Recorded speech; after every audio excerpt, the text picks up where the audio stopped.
Tack alla för att ni har kommit. Jag heter då som sagt Tino Sanandaji. Jag är kurd från Iran. Jag flyttade till Sverige 1989 vid 9 års ålder tillsammans med min bror Nima Sanandaji och min mor. Sen har jag tagit civilekonomexamen på Handelshögskolan i Stockholm. Sen doktorerade jag University of Chicago. Jag var postdoc ett år där, återvände till Sverige 3 år sedan, och så var jag på Institutet för näringslivsforskning 2 år. Och numera är jag affilierad till EHFF, Institutet för ekonomisk-historisk forskning vid Handelshögskolan i Stockholm. Och min forskning har aldrig handlat om invandring. Det är en fråga då som jag har så att säga hamnat i. Och jag har avsiktligen aldrig forskat om det för att inte forskningen ska kunna bli misstänkliggjord, utan jag har hänvisat till andras forskning. Samtidigt är det förstås så att nationalekonomi är ju inte så specialiserat. Att invandringens ekonomi är ju en subkategori av nationalekonomi och arbetsmarknadsekonomi och public finance och så vidare. Min egen specialisering är dels inom entreprenörskap, dels inom public finance, public sector economics, och dels faktiskt i ekonomisk historia, där jag specialiserade mig på Chicago. Och det mesta av min forskning nu är om ekonomisk historia och betydelsen av kulturella faktorer, socialt kapital och så vidare för dagens ekonomiska utveckling. Men i Sverige har ju det här debatten om migration, det har ju varit en viktig fråga flera år och blivit allt viktigare. Men det är en väldigt tabulagd fråga. Det omgärdas av många tabun och det har funnits i bakgrunden, som ni alla vet, en rasiströrelse som exploderade i Skandinavien på 90-talet. Och det har funnits främlingsfientlighet, det har funnits polarisering, social konflikt, och det har funnits en tendens då att stämpla dem som deltar i den här debatten, som många av er har blå ögon och blont hår, som rasister, om man säger fakta eller argument som så att säga inte är positivt till invandringens konsekvenser, och så att säga jaha, du låter som en skinnskalle. Det är, eftersom jag är kurd har det inte drabbat mig lika mycket, och därför har jag känt att jag har en plikt att delta i den här debatten, för att det är en viktig fråga. Okej. Så nu vill jag vill börja med att förklara för er, och ni har alla sett på nyheterna de sista veckorna och månaderna, varför har Medelhavet förvandlats inom några år till en massgrav? Och om alla som ser bilder på döda barn och döda vuxna och reagerar emotionellt på det och humanistiskt, så är den första frågan: varför har de dött? För att kunna stoppa det. Om man inte förstår mekanismerna som har gjort att de här människorna har dött, så kan man inte hjälpa dem, hindra andra från att dö. Och då kan man säga så här, det här är siffror från FN, att det finns fluktuationer. Det är i princip ingen drunknade på Medelhavet, inga flyktingar, säg på 80-talet. Och sen har det fluktuerat då 90-talet och 2000-talet lite upp och ner, och 2010 var det 20 människor som drunknade och 10 000 ungefär knappt som försöker ta sig över Medelhavet till Europa. Hittills i år har ungefär 600 000 försökt ta sig över, och inte slut än, så det handlar ju om en 100-dubbling kanske på årsbasis. Och 3000 som har drunknat, det är alltså fler som har drunknat än som dog i 11 september. Det kanske är 3 gånger så många som dog in i Falklandkriget. Det är inte några små siffror. Och det här fortsätter ju. Och de här siffrorna ni kan se månadsbasis, så fortsätter det. Och anledningen till att jag var sen idag, det var att jag ville stoppa in de färska siffrorna, för att det här går så snabbt att min förra föredrag som ett par veckor sedan, så har det redan blivit nya siffror. Okej, för att förstå varför det här sker måste man förstå någonting som i alla fall tills nyligen nästan ingen i Sverige begrep, vilket är hur Sveriges flyktingpolitik är designad. Så i Sverige är det så här att i princip alla från Syrien och även från Eritrea och de allra flesta från Afghanistan till exempel har asylrätt i Sverige. Om de lyckas ta sig till Sverige och söka asyl, så kommer de få det. I år och förra året så har 77% av de som ansöker om asyl beviljats, och i princip 100% från många länder. Okej? Det finns 12 miljoner flyktingar från Syrien på flykt. 8 miljoner i Syrien och 4 miljoner i länderna omkring. Det finns 3 miljoner flyktingar från Irak. Det finns många miljoner från Afghanistan, Eritrea, Etiopien, Somalia. Och Sverige då beviljar dem asyl. Och så var det även om man kom under krigen mellan Iran eller Irak eller Libanon och många andra krig som har funnits. Varför kommer inte fler? Om det finns 12 miljoner på flykt, Sverige ger alla som kommer asyl. Varför kommer inte fler? Varför flyger de inte hit bara? Är det någon som vet? Nu ställer jag frågan till publiken. De får inte flyga hit. Varför? Har de inte råd? Det är inte flygbolagen som inte låter dem. Flygbolagen verkställer bara Sveriges... Transportöransvaret. Det är inte det, det är en detalj. Men är det inte så att de måste ha visum? De måste ha visum. Får inte det? De får inte visum. Tack. Du är den första som svarar på den frågan. För varje föredrag så frågar jag det här. Du är den första som har svarat korrekt. Sverige ger inte visum till de potentiella flyktingar. Så är det så att det är krig i ett land och Sverige Fredrik Reinfeldt går på tv och säger alla från Syrien får skydd.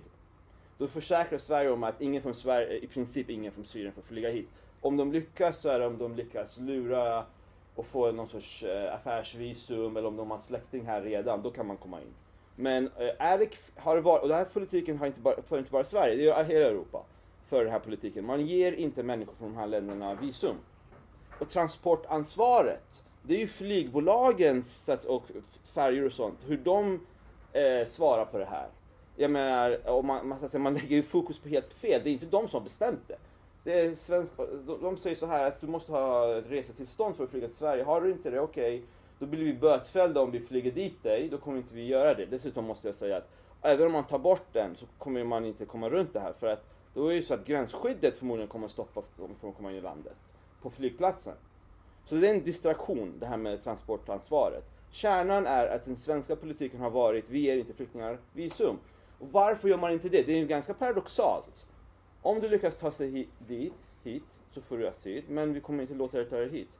Om syftet bara är rädda alla från Syrien, ge alla skydd, då skulle man ju tvärtom sagt, vi flyger hit er. Nu låter man inte ens människor betala för sina egna flyg. Och svaret är att de har alltid vetat, och det här vet exempelvis Åsa Romson om man lyssnar på hennes intervjuer när folk frågar. Fast de förklarar det aldrig i tydliga termer utan de använder byråkratsvenska så ingen förstår. Det är att då skulle det komma för många. För att det är ungefär i de här 5 länderna då, Syrien, Eritrea, Irak, Somalia, Afghanistan, så bor det ungefär 100 miljoner människor. Det finns fler länder som en del har asylskäl som Etiopien och sådär. Och det är alltid krig någonstans. Det är alltid diktatur någonstans. Skulle man säga att alla får flyga hit, då är det potentiellt 100 miljoner. Och så många vill inte Sverige ta emot. Men samtidigt vill politikerna stå på tv och säga att vi ger alla skydd, för det är populistiskt. Och då har man gjort det här paradoxala systemet. Och då har man skapat en dödslotteri väldigt medvetet. Dödslotteriet säger vi gör det jättegeneröst om du lyckas ta dig hit, sätta fot på vår gräns. Då får du asyl och försörjning resten av livet. Men för att ha chans att göra det så måste du ta 2% sannolikhet och drunkna över Medelhavet, du och din familj. Det här som, precis som Hans Rosen har påpekat, så vet politikerna det här. Vanligt folk förstår inte det, och många journalister. Men politikerna som är ansvariga, de ändå fattar det här. Och det märker man ju om man läser mellan raderna på intervjuerna. De vet vad de har gjort. Men de gör det ändå för att de är fasta i det här liksom. Och så är Sveriges system. Man har inte sagt ett system där man säger vi vill ta emot 100 000 och då väljer vi, eller låter FN välja de som behöver det komma mest. Vi väljer ut föräldralösa barn och sjuka som behöver sjukvård och någonting sånt. Utan man har agerat på det här sättet. Varför har det här hänt nu då? Kan man fråga sig. Ja, vad som har hänt då, där kärnan är det här är Schengen och sammanbrott av den externa gränsskyddet. Så för tidigare, så låt mig gå vidare nu. Okay. Det här är historiska siffror på hur många som asylsökande Sverige brukade ta emot. Jag kommer strax förklara sen sammanhanget. Asylsökande, beviljade asyl, invandrare. Det är 3 olika saker. Men historiskt så fick ungefär 40-45% asyl av asylsökande. Det har nu ökat till runt 70-80%, det är en ökning. Samtidigt inkluderar inte de här siffrorna en minst lika stor kategori som anhöriginvandrare. I alla fall. Så mellan 1990 och 2010 så kom det ungefär 25 000 per år. På 80-talet kom också knappt 25 000 per år.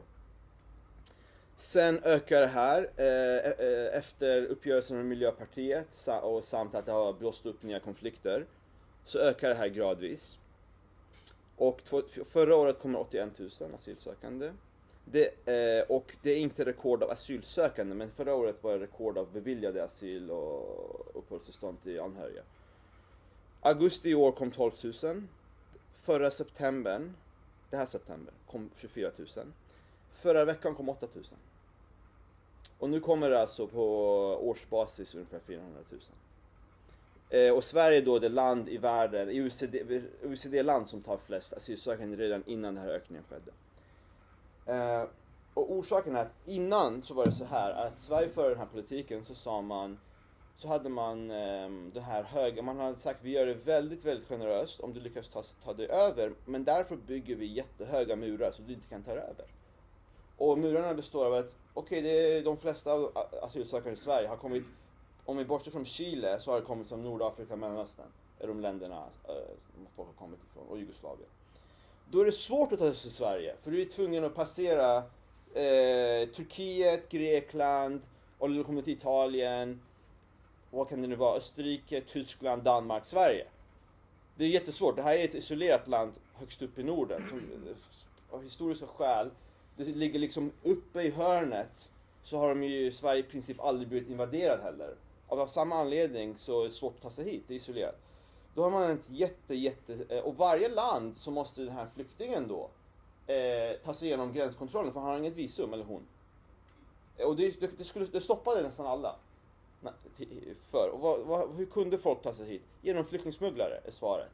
I princip alla som har kommit då, asylsökande, har gjort det illegalt på något sätt.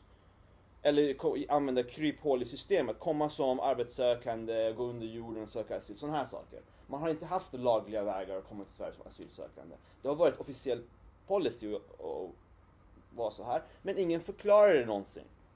Och varför vill jag påstå att det har varit en våt filt över debatten. Att det går inte att prata om de här frågorna på ett rationellt sätt och faktabaserat och sådär. Och därför har vanligt folk inte förstått hur Sverige bedriver sin asylpolitik. Och jag tycker att man har en barnslig fantasi om att jag får fråga, vad kommer till fler och sådär. Ja, de kanske inte vill, det är för kallt, de har inte råd med flygbiljett. Det är barnsligt, det funkar inte så. I Mellanöstern har ju den typiska invånaren ändå råd, väldigt många, med en flygbiljett. Så dyrt är det ju inte. Eller tågbiljett, eller vad det nu kan vara. Och undersökningar som har gjorts av Gallup till exempel, till och med länder som inte har krig i Mellanöstern och Afrika, ungefär 20-40% anger att de skulle flytta till väst om de kunde. Skulle ni också förmodligen, om ni var i samma situation. Men som sagt, de har inte kunnat. Det gick inte. Hur ska man göra det? Det var jättesvårt. Du var tvungen att ta stor risk, betala $20,000 till en flyktingsmugglare, och med stor sannolikhet skulle du ändå inte komma in. Och kanske inte få asyl om du kom in. Men vad som har hänt då är att efter Schengen så har Sverige rivit bort, och Sverige och länderna som så att säga var mellan Sverige och Mellanöstern, de har rivit bort gränshindren. Så nu är det fritt fram, och någon som lyckas sätta fot i Grekland eller Italien, då är det fritt fram upp till Sverige, mer eller mindre. Det finns olika spår man kan gå, och hittills i alla fall så har det funnits någon väg. Och om Ungern stoppar, då går man igenom Serbien, vad det nu kan vara. Folk letar. Det är kärnan och förklaringen vad som har hänt. Gränsskyddet har avvecklats. Och utöver det kan man säga så har det även skett, men det är sekundärt, men det spelar också roll, förändringar av asylpolitiken i riktning mot generösare bedömningar. Och då samt att man inte anpassat sig. Vissa saker har man alltid gjort. Men det gick att göra när det fanns det här starka gränsskyddet. Men när gränsskyddet är borta, då får de här policyreglerna eller praxisen helt andra konsekvenser, men man har inte ändrat dem. Och uppgörelsen med Miljöpartiet, så säger Reinfeldt och Miljöpartiet att grunden är att Sverige ska liksom ha en generös politik. Man ska göra det lättare snarare än svårare, på alla sätt och vis. Och en väldigt viktig del av det här är inte lagändringar så mycket som att man ändrar Migrationsverkets bedömningar. Sverige har ju skrivit på vissa avtal, men de här avtalen som även Finland och Island och alla andra länder har skrivit på i väst är ju väldigt flexibla. Det finns ingenting om permanent uppehållstillstånd, du kan ge temporära. Det finns ingenting om anhöriginvandrare, att man skulle ha någon skyldighet att göra det. Man måste kunna identifiera sig, vilket ungefär 90% inte gör. Och så vidare.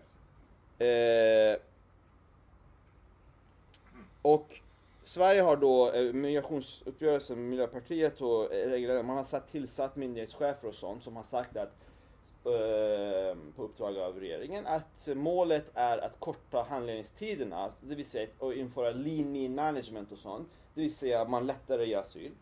Man har sagt att de som inte får asyl så har man gjort det mycket, mycket lättare att inte åka hem, och idag är majoriteten åker inte hem utan man stannar kvar och söker asyl om 1,5 år, för då är det preskriberat.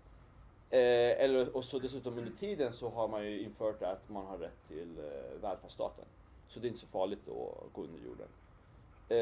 Så har man också nyligen då också sagt att det finns en regel som är Dublinförordningen som säger att du har en skyldighet att söka i första land du sätter fot i. Så om du först kommer till Grekland som har skrivit på Dublin så har Sverige att skicka tillbaka till Grekland och säga sök asyl där. För att de här avtalen så finns det skyldigheter för länderna som har skrivit under, så finns det skyldigheter för de asylsökande också. En av de skyldigheterna måste följa de här reglerna då. Och Sverige och andra länder, Tyskland, de har sagt vi har själva valt att inte verkställa de här reglerna som vi har rätt att verkställa. Så på så sätt, den här kombinationen. Man luckrar upp gränsskyddet, man delegerar det hela från att ha flera gränser till en gräns som är EUs yttre gräns, externa gräns. Och man har dessutom gjort det lättare och inte anpassat reglerna, inte gjort det strängare när det har kollapsat. Och om man tänker sig ett hangarfartyg för oljetransport, de har ju skyddhullar. Så att om det blir spill i en hull, då är det nästa. Och på så sätt har det varit att Sverige har haft 5-6 länder man måste passera för att ta sig hit. Och det gör det hela väldigt, väldigt svårt. Men nu har man sagt istället inom Schengen att vi har en gräns, vi har en gräns. Och blir den hålig, kommer man in i Grekland, då är det fritt fram och söka asyl vad man vill i Europa. Och då får man också asyl. Och det är det som har hänt. Eftersom det alltid har funnits tiotals miljoner, om inte mer, hundratals miljoner, som vill ta sig till Europa i tredje världen. De har aldrig kunnat göra det. När man tar bort de här gränshindren, då blir det en lavinartad ökning. Och resten är detaljer. Att man använder Twitter och ger information till varandra, flyktingsmugglarna, transportansvaret. Det där är bara detaljer som förklarar hur det här går till. Och därför, vidare nu. Nu ska jag ge det så här, och i Sverige har man då i flera år haft, vill jag påstå, en debattklimat där i princip varje detalj om flyktingpolitiken, invandringspolitiken har varit tabu, och i princip varje detalj så ägnar sig politiker och media och public service och SVT och andra åt verklighetsförfalskning om nästan varje detalj. Nästan ingenting de säger korrekt. Inte om hur många som kommer, om varför de kommer, vad det kostar, vad det har för konsekvenser och så vidare. Och ett exempel är, många tror att det som sker är en toppen på kriget i Syrien. Det är ganska enkelt att motbevisa det. Syrien är ungefär 35% av asylsökande. Stabilt någonstans där. Det vill säga 2/3 kommer inte ens från Syrien. De uppger inte ens att de kommer från Syrien. Och om vi tar då förra veckans siffror, så det ser Syrien en minoritet. Och ökningen hade varit ännu snabbare för länder annat än Syrien. Och vi tar Afghanistan då som ett exempel. Så hade Afghanistan ett långt krig. Kriget är inte slut helt än. Det finns krig i delar av Afghanistan fortfarande, men det är inte ett fullskaligt krig. Och Afghanistan har haft ett krig sedan i över 30 år med vissa avbrott där det har dött kanske bortåt 2 miljoner människor. Det är en av världens mest brutala krig. Och under kriget i Afghanistan så kom det ungefär 1000 drygt asylsökande till Sverige från Afghanistan. Förra veckan kom 1800 från Afghanistan. Man måste ju vara en idiot eller dagisbarn och tro att orsaken till det här bara är krig. Att krigen på något sätt har blivit växt. Och Eritrea, ett land som överhuvudtaget inte har krig. Eritrea hade krig 20 år sedan, jättebrutal krig. Då kom inte speciellt många. Det kriget är slut sedan länge. Nu är det så att Eritrea har diktatur och Sverige har man sagt då att det är långa värnplikter och sådär och åsiktsförtryck och sådär. Det är ett brutalt land. Det är asylskäl numera. Och det har förstås så att visst, Eritrea är en jättebrutal diktatur, men det är inte så att det aldrig har funnits brutala diktaturer.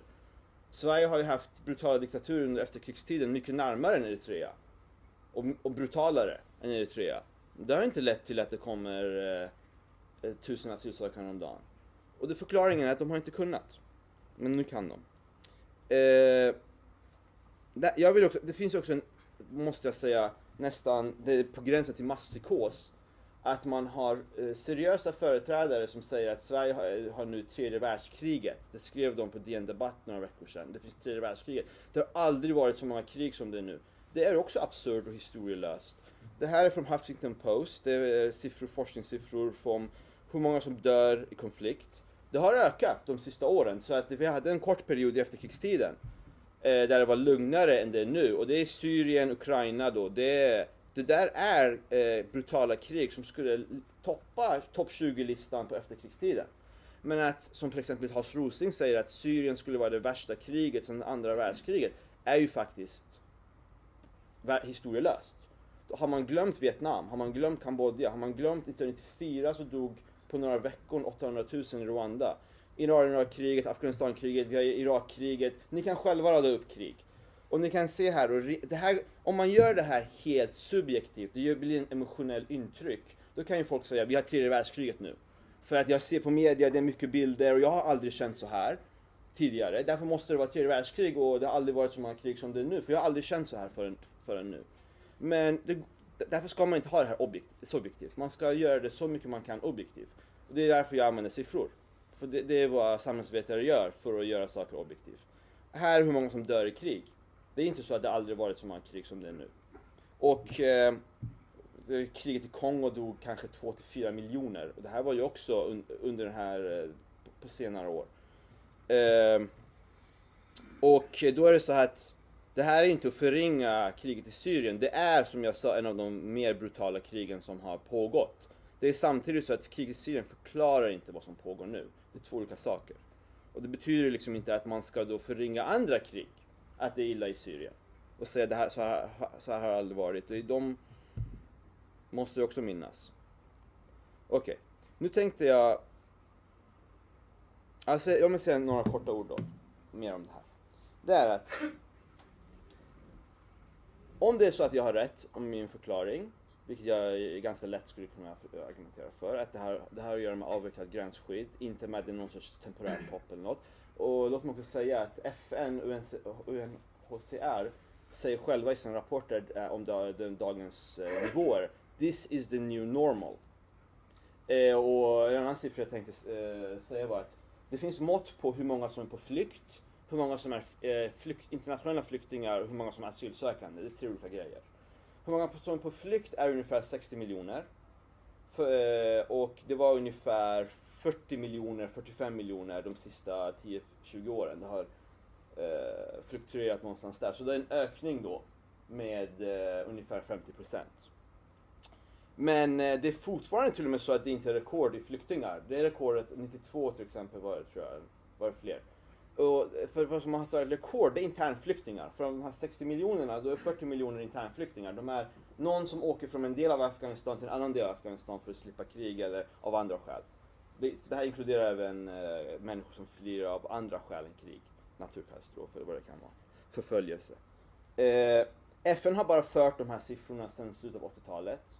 Och dessutom har världsbefolkningen tredubblats sedan andra världskriget. Så när folk säger att det aldrig varit så många på flykt sedan andra världskriget, så är det rent tekniskt korrekt, men det är lite missvisande.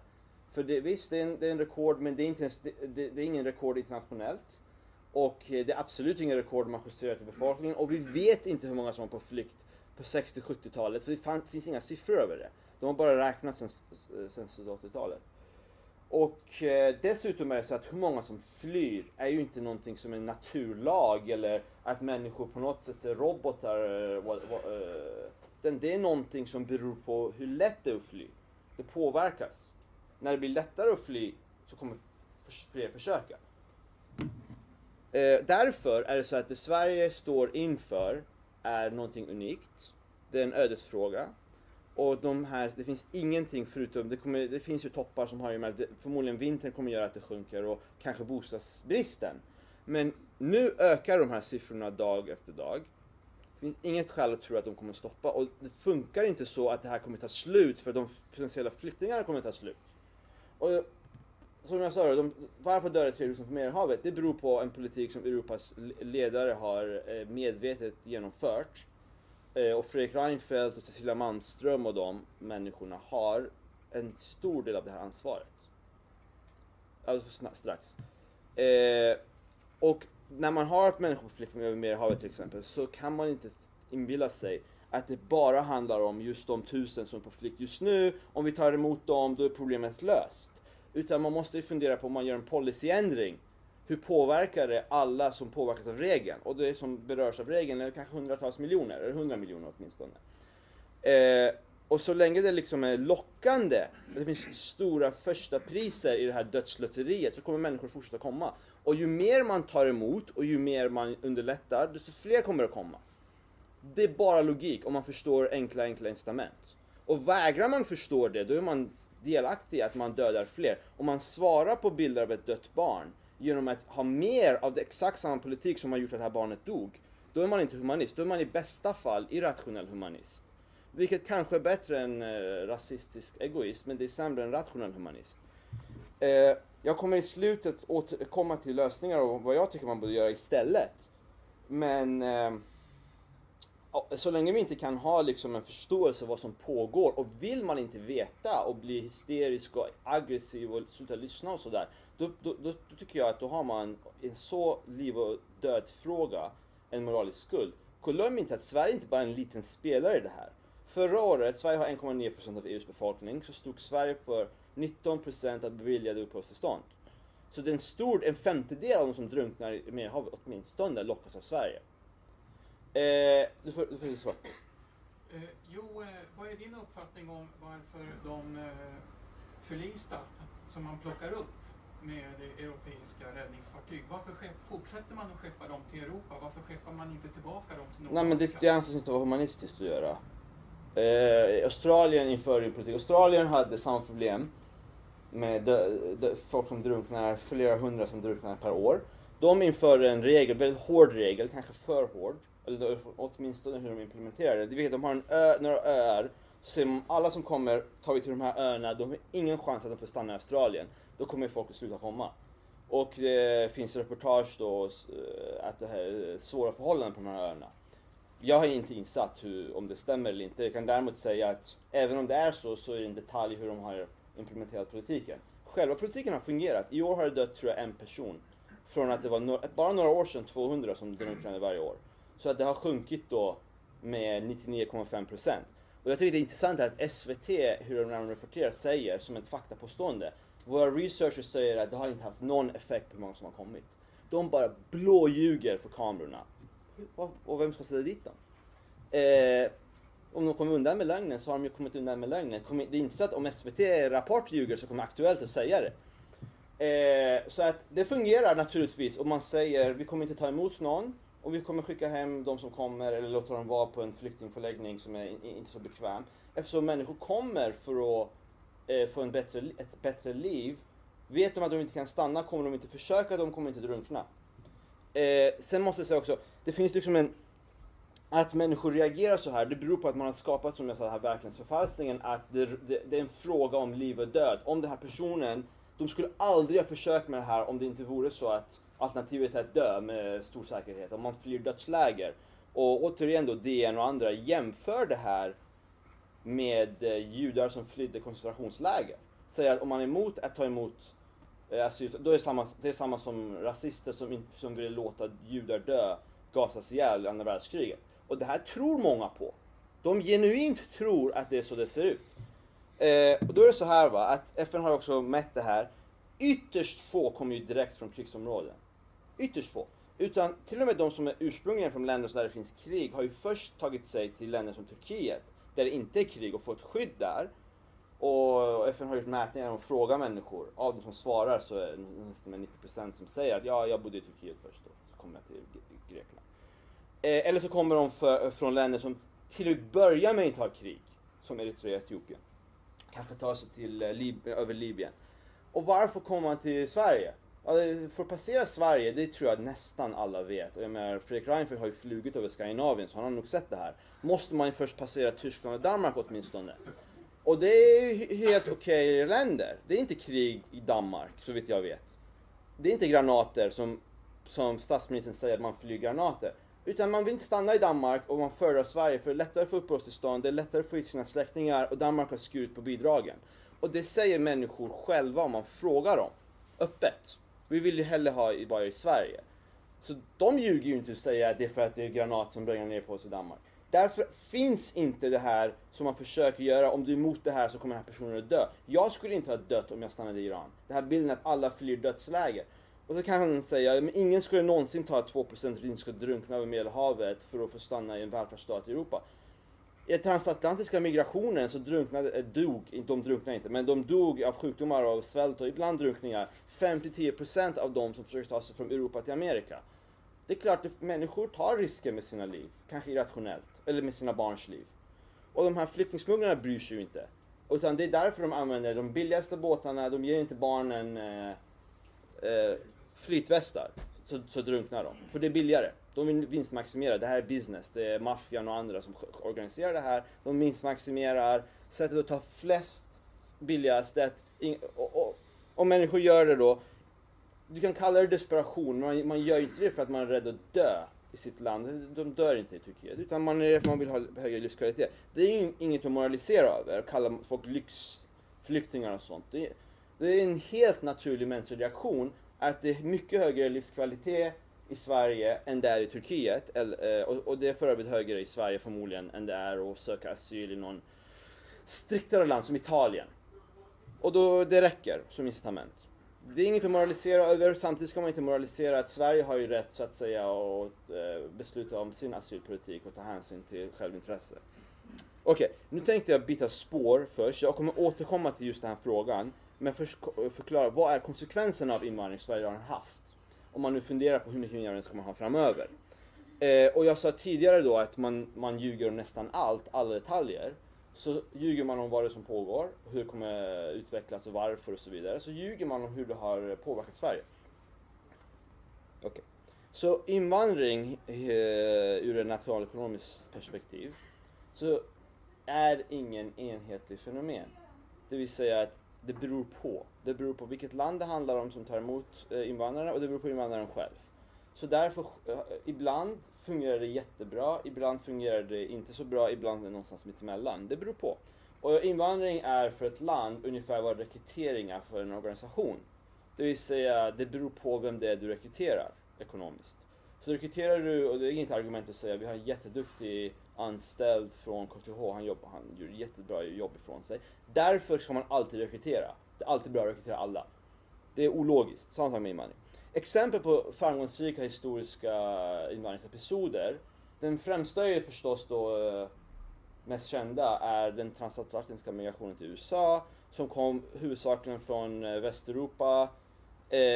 Och eftersom USA är så kulturellt och ekonomiskt dominant, inte minst i Sverige, så är det som har så att säga präntat vår bild av invandring. Det är amerikanska utvecklingen. Det är ett land, men det är och det skedde under väldigt speciella omständigheter. Och många svenskar som kanske 80% av populärkulturen är amerikansk tror att de lever i USA och säger sådana här saker som att Sverige har alltid varit ett invandringsland och sådana här saker, vilket inte stämmer. Men man tror på det man ser på TV liksom. Sen finns det andra exempel på framgångsrik invandring. Det fanns en invandring från Sovjet av folk som var judar, eller åtminstone angav sig vara judar, till Israel efter murens fall. Och det var ofta högutbildade och integrerades väldigt bra och snabbt och sådär. Och det är också ett bra exempel. Ett annat exempel är den invandring som Australien och Kanada har av högutbildade. Mindre framgångsrika exempel, ett exempel finns också. Ett exempel är Frankrikes invandring från sina tidigare kolonier som har lett till stor utanförskap, permanent fattigdom, sociala problem, brottslighet. tusentals brända bilar och så vidare. Vi har migration av romer till Sverige till exempel och Västeuropa. Och romerna har ju ett väldigt utsatt folk. Men det ändrar inte att det är ett folk som av olika skäl, säkert inte deras eget fel, har inte kunnat integreras i väst. Och Sverige har ju haft romsk invandring länge. Och då är det så att enligt de utredningar som har gjorts, ungefär 80% har inget jobb. Av romerna i Malmö så är det 0,5% som har gått gymnasiet, enligt en mätning. Det finns ingen samlad statistik på det här, men det finns lokal statistik. Alla de här statliga utredningarna jag citerar, och det fanns en statlig utredning, en av de största, kanske den största romska skolan som nu är nedstängd, det var Rosengårdsskolan.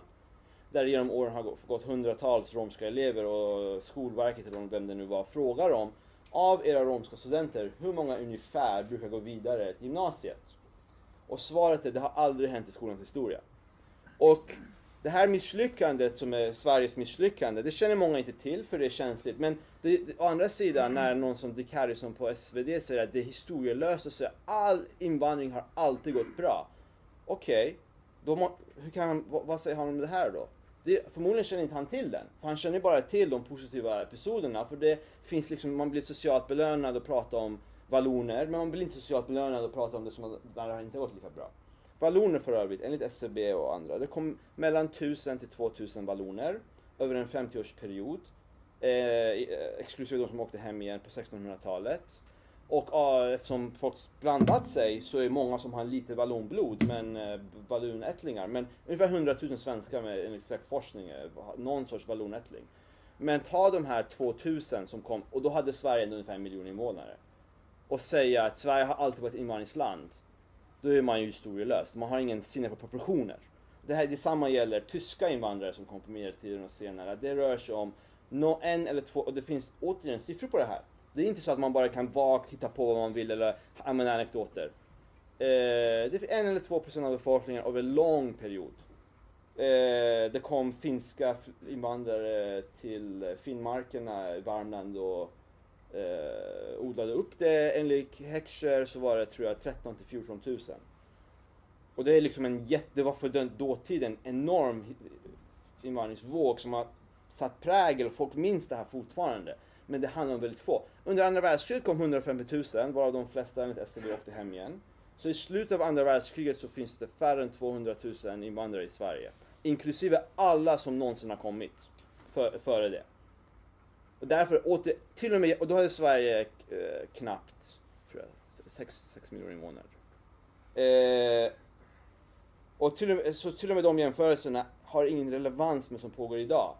Och nästan genomgående så ger man inga siffror. Så Timbro hade en bok, Johan Norberg, Fredrik Segerfeldt, Migro och Timbro, som gick ut på att Sverige hade fri invandring på 1800-talet. Hittar de på. Vilket inte stämmer rent juridiskt. Och då är det så att under den här perioden så kommer kanske 5000 invandrare per år. Varav de flesta är återvändare svenskar från Nordamerika och resten är västeuropeer och sådär. Och i den här boken som hyllas att nu har vi bevisat att Sverige hade fri invandring, finns inte en siffra på hur många invandrare som kom. Utan man använder bara lösa anekdoter och liksom använder valloner om och om igen tills folk tror att valloninvandringen är någon gigantisk händelse. Kommer tillbaka till det här då. Framgångsrika, så där finns diskussion. Den mexikanska invandringen till USA på sistone, tyska gästarbetare, somalisk invandring till USA, Kanada. Så jag skulle påstå att det här också är misslyckade invandringsepisoder, men det finns andra som inte håller med. Där är tillräckligt, siffrorna är tillräckligt så att säga, går åt olika håll, så det finns åtminstone utrymme att ha en debatt om det. Så om man tar och tyska gästarbetare, man överdriver jättemycket hur många som kom. Studierna i Tyskland visar att de också betalar in mindre i välfärdsstaten och de har hög andel som förtidspensionerar sig och så vidare. Men en del jobbade ju hårt då i alla fall och hade höga sysselsättningssiffror, så det går åt olika håll. Somalisk invandring till Kanada, där har också både regeringen och olika tankesmedjor hyllat att det är Sveriges fel att det inte går bra för somalier, och det går jättebra i England och Kanada, påstår man, och Minnesota. Stämmer inte, det finns siffror på det. Somalier i Kanada, det är Kanadas fattigaste grupp enligt Statistisk Kanada. Och 46% förvärvsarbetar. I Sverige är det 25% som förvärvsarbetar. Å andra sidan har Kanada och USA jättelåga löner. Så det är inte ens så att om man lägger upp lönesumman att det skulle vara mycket, mycket större i USA för Sverige. Det är bara det att i USA då är det hälften jobbar, men av de som jobbar så tjänar de 13 000 i månaden. I Sverige jobbar 25%, men de som jobbar har normala löner, något under snittet. Det är det enda som skiljer. I England för övrigt jobbar 20%, ungefär 20-25%. Så det är precis som Sverige. Ändå har man skrivit, det är bara att googla, hur många artiklar, sifferlösa anekdotiska artiklar som går ut på hur fantastiskt det går för somalier i England. Och det skulle då bevisa att det är Sveriges fel, att man måste riva ner LAS och såna här grejer. Det finns forskning i Kanada där Sverige har ju flest asylinvandring. Därför går det inte att jämföra Sverige så enkelt med länder som har en helt annan sorts invandring, av det skäl jag sa. När man jämför människor från samma land med samma asylskäl, Kanada och Sverige, och det finns studier som har gjort det, då finns det inga märkbara skillnader. Så det går ungefär lika bra i Kanada och Sverige. Det är lite högre löner i Kanada, tror jag. Annars är det ingen skillnad. Och George Borjas, som är världens mest citerade forskare om det här, han är själv invandrare från Kuba på Harvard, han har ett citat: "The most important lesson of the research is that the economic impact of immigration will vary by time and place, and that immigration can either be beneficial or harmful." Så går vi till Sverige. Sverige är det land i världen, Sverige och Finland, där modern befolkningsstatistik uppfanns 1749 när tabellverket bildades. Så det finns inget land som har förmodligen bättre historisk data. Ändå är det ett land där man nästan aldrig använder den här datan. Jätteintressant paradox. Och så tror människor på helt absurda myter om sitt eget land. Så i alla fall då, 1940 då 1% utrikesfödda. Och nu är det drygt 16%. Nu förmodligen har det passerat 17, men alltså, nu menar jag slutet av 2014.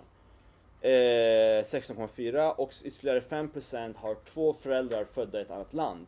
Och de räknas då som invandrarbakgrund, ett statistiskt officiellt begrepp. Det är 21%. Av de här 21% är fortfarande hälften europeiska invandrare. Det är värdefullt att förstå siffran. Det är ungefär bara 3% utomeuropeiska invandrare i Sverige. Det är inte mer än så. Fortfarande. För det har ökat mot slutet. Men det har ändå varit ganska, inte så höga siffror som har kommit då. Och en del utvandrar. Och Sverige har redan förra året större invandring än USA hade i höjden av den transatlantiska migrationen i relation till befolkningen. Så då hade, det här är nettoinvandring. Så då har man dragit av de som åker hem igen. Och det är intressant att Sverige har då flest invandring då, mer än USA hade 1800-talet. Det här är innan ökningen. Och då var det ändå så att Erik Ullenhags så kallade faktasida som står på regeringen, de här Timbro, extremvänster etc. och andra, de påstår att Sverige har jätteliten invandring. Och då ljuger man om till och med någonting så enkelt som hur många invandrare som kommer. Där det kan klicka på en siffra, det finns ingen tolkningsutrymme. Alla litar ändå på att SCB inte är styrd av Jimmy Åkesson. Till och med det ljuger man om. Och det är lätt att göra, va? För att publiken är förvirrade. De kan inte navigera i SCB. De vet inte hur man gör. De går och klickar då på sådana här sajter som Migrationsinfo. Utan att veta att det är en propagandasajt finansierad av Centerpartiet. Och media citerar de här falska siffrorna och skapar förvirring. Henrik Schyffert sa att det kom 40 000 invandrare förra året. Jag vet inte ens var han har fått den siffran ifrån. För det är inte ens en rimlig förfalskning. Han har bara hittat på den siffran, tror jag. Eller har han själv googlat och hittat en desinformationssajt. Och så tror han på det, för han vill tro på låga estimatet. Och det är intressant, va, att det går att ljuga om någonting så enkelt och så lätt att verifiera. Och så, där det finns så lite tolkningsutrymme som hur många som kommer. Hur lätt är det att ljuga då? Och luras och fabricera om komplexa saker som ekonomiska konsekvenser. Och är det så att någon är oärlig om hur många som kommer, då måste jag säga att då ska ni inte lita på ett ord den personen har att säga i övrigt. För det här är så lätt att kolla upp. I alla fall. Så brukar man förvirra folk med folk utvandrar och lägger upp så här. De utvandrar, det har jag inkluderat i siffrorna, och då är det så att flyktingar utvandrar ofta inte, men det gör jättehög andel av arbetskraftsinvandrare, studenter och sånt utvandrar. Om 10 år då är majoriteten hemma. Bland flyktingarna efter 10 år då är över 90% kvar. Ganska logiskt. Och då är det också så att det finns en nettoutvandring av inrikesfödda. Det vill säga de som är födda i Sverige tenderar att utvandra mer än de som inte är födda, än invandrarna. Så ungefär 5000 mer åker iväg. Så när man återvänder. Så när man använder nettosiffrorna då är det viktigt att justera för det. Så att det är inget argument, alltså man inte drar av en svensk född som utvandrar, så drar man av det från en iranier som invandrar istället. Vi har noll invandring. Nettoinvandring. Gå vidare. Sverige är det land som har störst gap i sysselsättning mellan inrikesfödda och utrikesfödda i OECD. Det finns inget land som är sämre på integration. Och det här skiftar år till år. Förra året var Holland snäppet värre än Sverige, men nu är Sverige återigen guldmedalj. Och då är det till och med så att den svenska definitionen av sysselsatt är väldigt bred. Så långtidssjukskriven räknas som sysselsatt, AMS-åtgärder är sysselsatt, jobbar du jättelite och har inga inkomster i princip så är du ändå sysselsatt för du gör någonting. Det finns andra mått som jag föredrar att använda som förvärvsfrekvensen som baseras på riktiga inkomster. Där är det mindre luft i siffrorna. I varje fall då så har de flesta västeuropeiska välfärdsstater ett gap. Det finns inget exempel på ett västeuropeiskt välfärdsskap egentligen som har lyckats integrera lågkvalificerade invandrare från utanför väst. Sen finns det vissa länder där det går bättre för då. Det är 2 kategorier. Det ena är de här anglosaxiska ekonomierna som ofta tar en helt annan sorts invandrare och som har mycket mer liberal politik och sådär. Och sen finns det då vissa länder som Italien klarar sig lågutbildade invandrare bättre än italienarna själva gör. Och det är en orsak, återigen, de tar heller inte så många flyktingar. Det är lågkvalificerade arbetskraftsinvandrare som kommer. Och det andra skälet är att det här jämför invandrarna med landets egen befolkning. Om landets egen befolkning har en jättelåg sysselsättningsgrad som italienarna har, då går det bättre för invandrarna. Men Sverige har ju den egna befolkningen, inrikesfödda befolkningen, mycket hög sysselsättningsgrad. Och då i relation ser invandringen sämre ut. Det här är då mått förvärvsarbetande, SCB.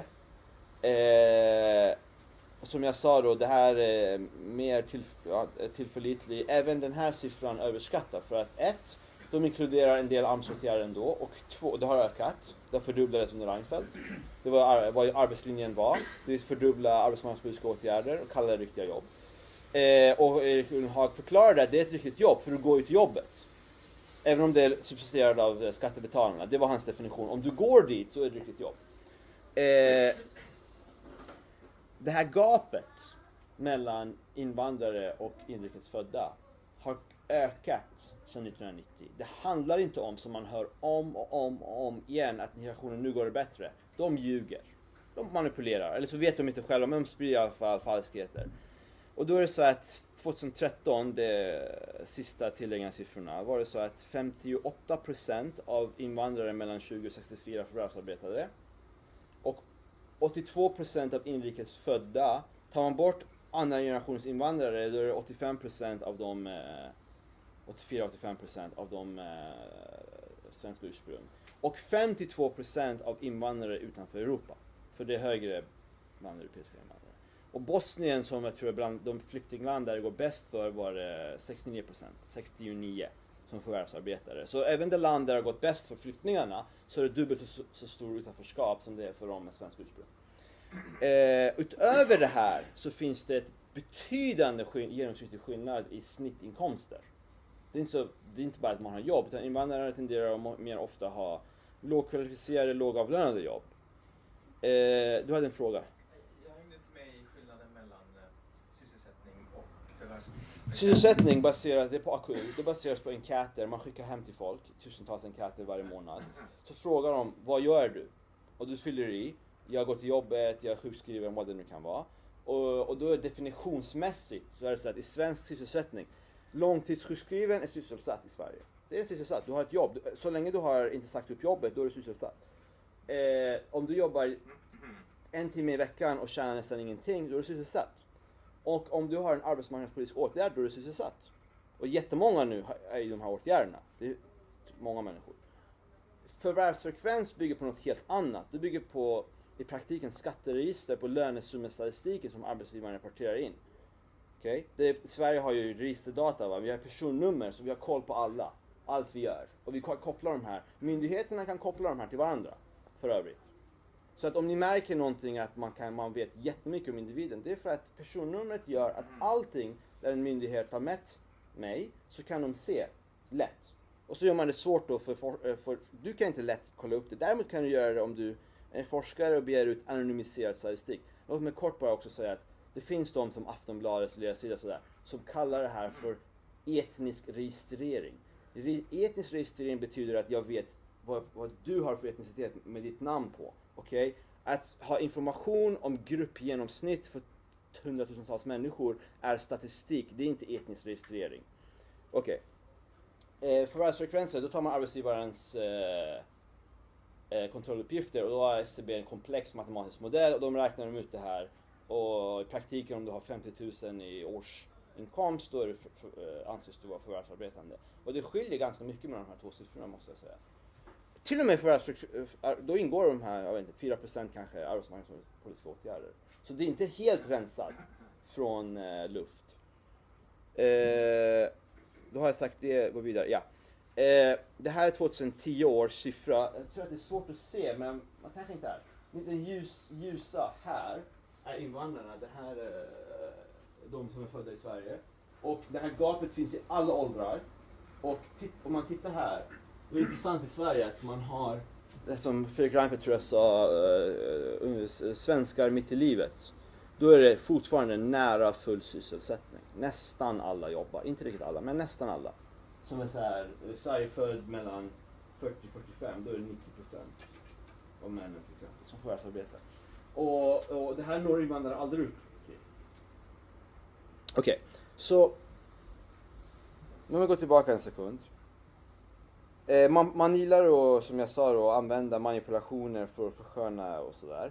Så någonting som man ofta har gjort, och det här började man, tror jag, med Erik Ullenhag som började med det här, men jag är inte säker vem som började. Det är att säga att det tar i snitt 7 år innan invandrare är i arbete. Det är en påstående som har spridits av public service, de flesta medier, många politiker. Till och med många sverigedemokrater upprepar det här. Det är fullständig nonsens. Efter 7 år jobbar hälften av invandrare, okej? Av flyktingar och anhöriginvandrare. Drygt hälften av alla invandrare efter 7 år. Och om det vore, det här siffran baseras på en gammal rapport som sa att efter 7 år då har hälften av gruppen fått någon sorts arbetsmarknadspolitisk åtgärd arbete någon gång. Okej? Men om det nu är så, och dessutom är det inte 7 år, det var 8 år, och dessutom är det inte efter invandring utan efter kommunintroduktion, så i praktiken 9 år. Så har hälften fått någonting, och då kan man förlora. Så man har halvårs AMS-åtgärd och så räknas det ändå som att du har. Om det vore så att 50% av befolkningen i Stockholm var arbetslösa, så skulle ju ingen komma på för sig att säga att Stockholm är i genomsnitt i arbete. Okej? Det här sättet att säga de har kommit i arbete och hälften har fått jobb, det är ett medvetet sätt att manipulera. Som låter trovärdigt och som får problemet att se mindre ut. 7 år är inte så farligt, tänker de. Och det är jättevanligt att man hör klyschor som att det tar 25 år för en svensk att komma i arbete och det tar 7 år för en invandrare, så invandrare är egentligen mer lönsam. För det första stämmer inte att folk arbetar efter 7 år. Efter ungefär 15 år då förvärvsarbetar 60%.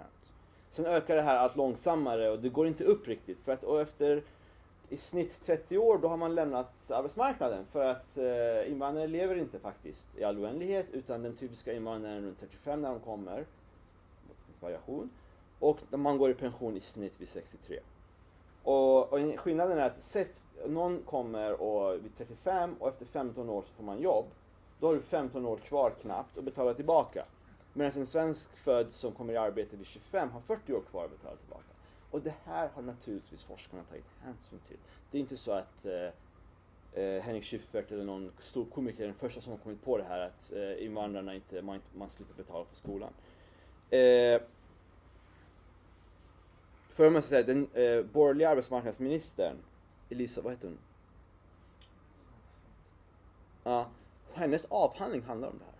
Så hon vet det här mycket väl. Det står det här och siffrorna är exakt som jag citerar. Och det har inte ändrats. Det är samma siffror i ungefär 15 år. De här siffrorna satt tidigare också. Det har blivit värre än 1990. Sen har det blivit bättre än 90-talskrisen. Då var det gapet som störst då. Men sen har år 2000 stabiliserats det och det är ingen förändringar. Det är lite därför man kan liksom bara citera siffrorna vilket år som helst. Och då folk tänker så här, men nu har de här invandrarna integrerats. Då tänker man inte på, men då har det kommit under tiden en stor ny våg som börjar från noll. Och det här är en stabil jämvikt, helt enkelt. Låt mig göra ett stickspår här. Varför är det så här egentligen? Och en förklaring som svenska vänstern gillar, det är att skuldbelägga svensk rasism. Och svenska liberala högern skuldbelägger svensk socialism. Och Sverigedemokraterna skuldbelägger invandrare för att de är lata och vill inte jobba. Inget av det här stämmer. Den centrala fundamentala förklaringen är humankapital och produktivitet som beror på humankapital. Och det avgörs av utbildning, arbetslivserfarenhet och språkkunskaper. Och om man kontrollerar för humankapital, då försvinner det allra mesta, inte helt men det mesta av gapet. Så att någon som är född invandrare då, som har gått svenska utbildningar och sådär, de har mer eller mindre samma lön som en svensk med exakt samma bakgrund. Och då är det så att Sverige, det finns PISA som mäter barn. Så finns det PIAC som mäter vuxna. Man pratar sällan om PIAC, men det är minst lika intressant. Och 2012 mätte man då, man ger vuxna i Sverige och 21 andra länder, 23 andra länder. Så ger man test på matte, språk och datakunskaper. Och det mäter då de vuxnas objektiva kunskapsnivå, humankapital. Det är intressant att så de unga svenskarna har fallit kraftigt. Men de här medelålder patrisk generation som gick där gamla rediga skolan, där är fortfarande bland de högsta i världen. I de här. Och Sverige var högst i Europa när man gjorde det här, en variant av det här sist. Och gapet mellan invandrare och inrikesfödda är återigen störst i världen. Och språkkunskapsgapet är störst i världen. Och det finns en jättestark samband mellan det här gapet i humankapital och gapet i sysselsättning. Jag tror korrelationen är 0,75. Så det är ganska enkelt och det finns studier som tydligt visar att invandrare blir arbetsmarknadsdiskriminerade.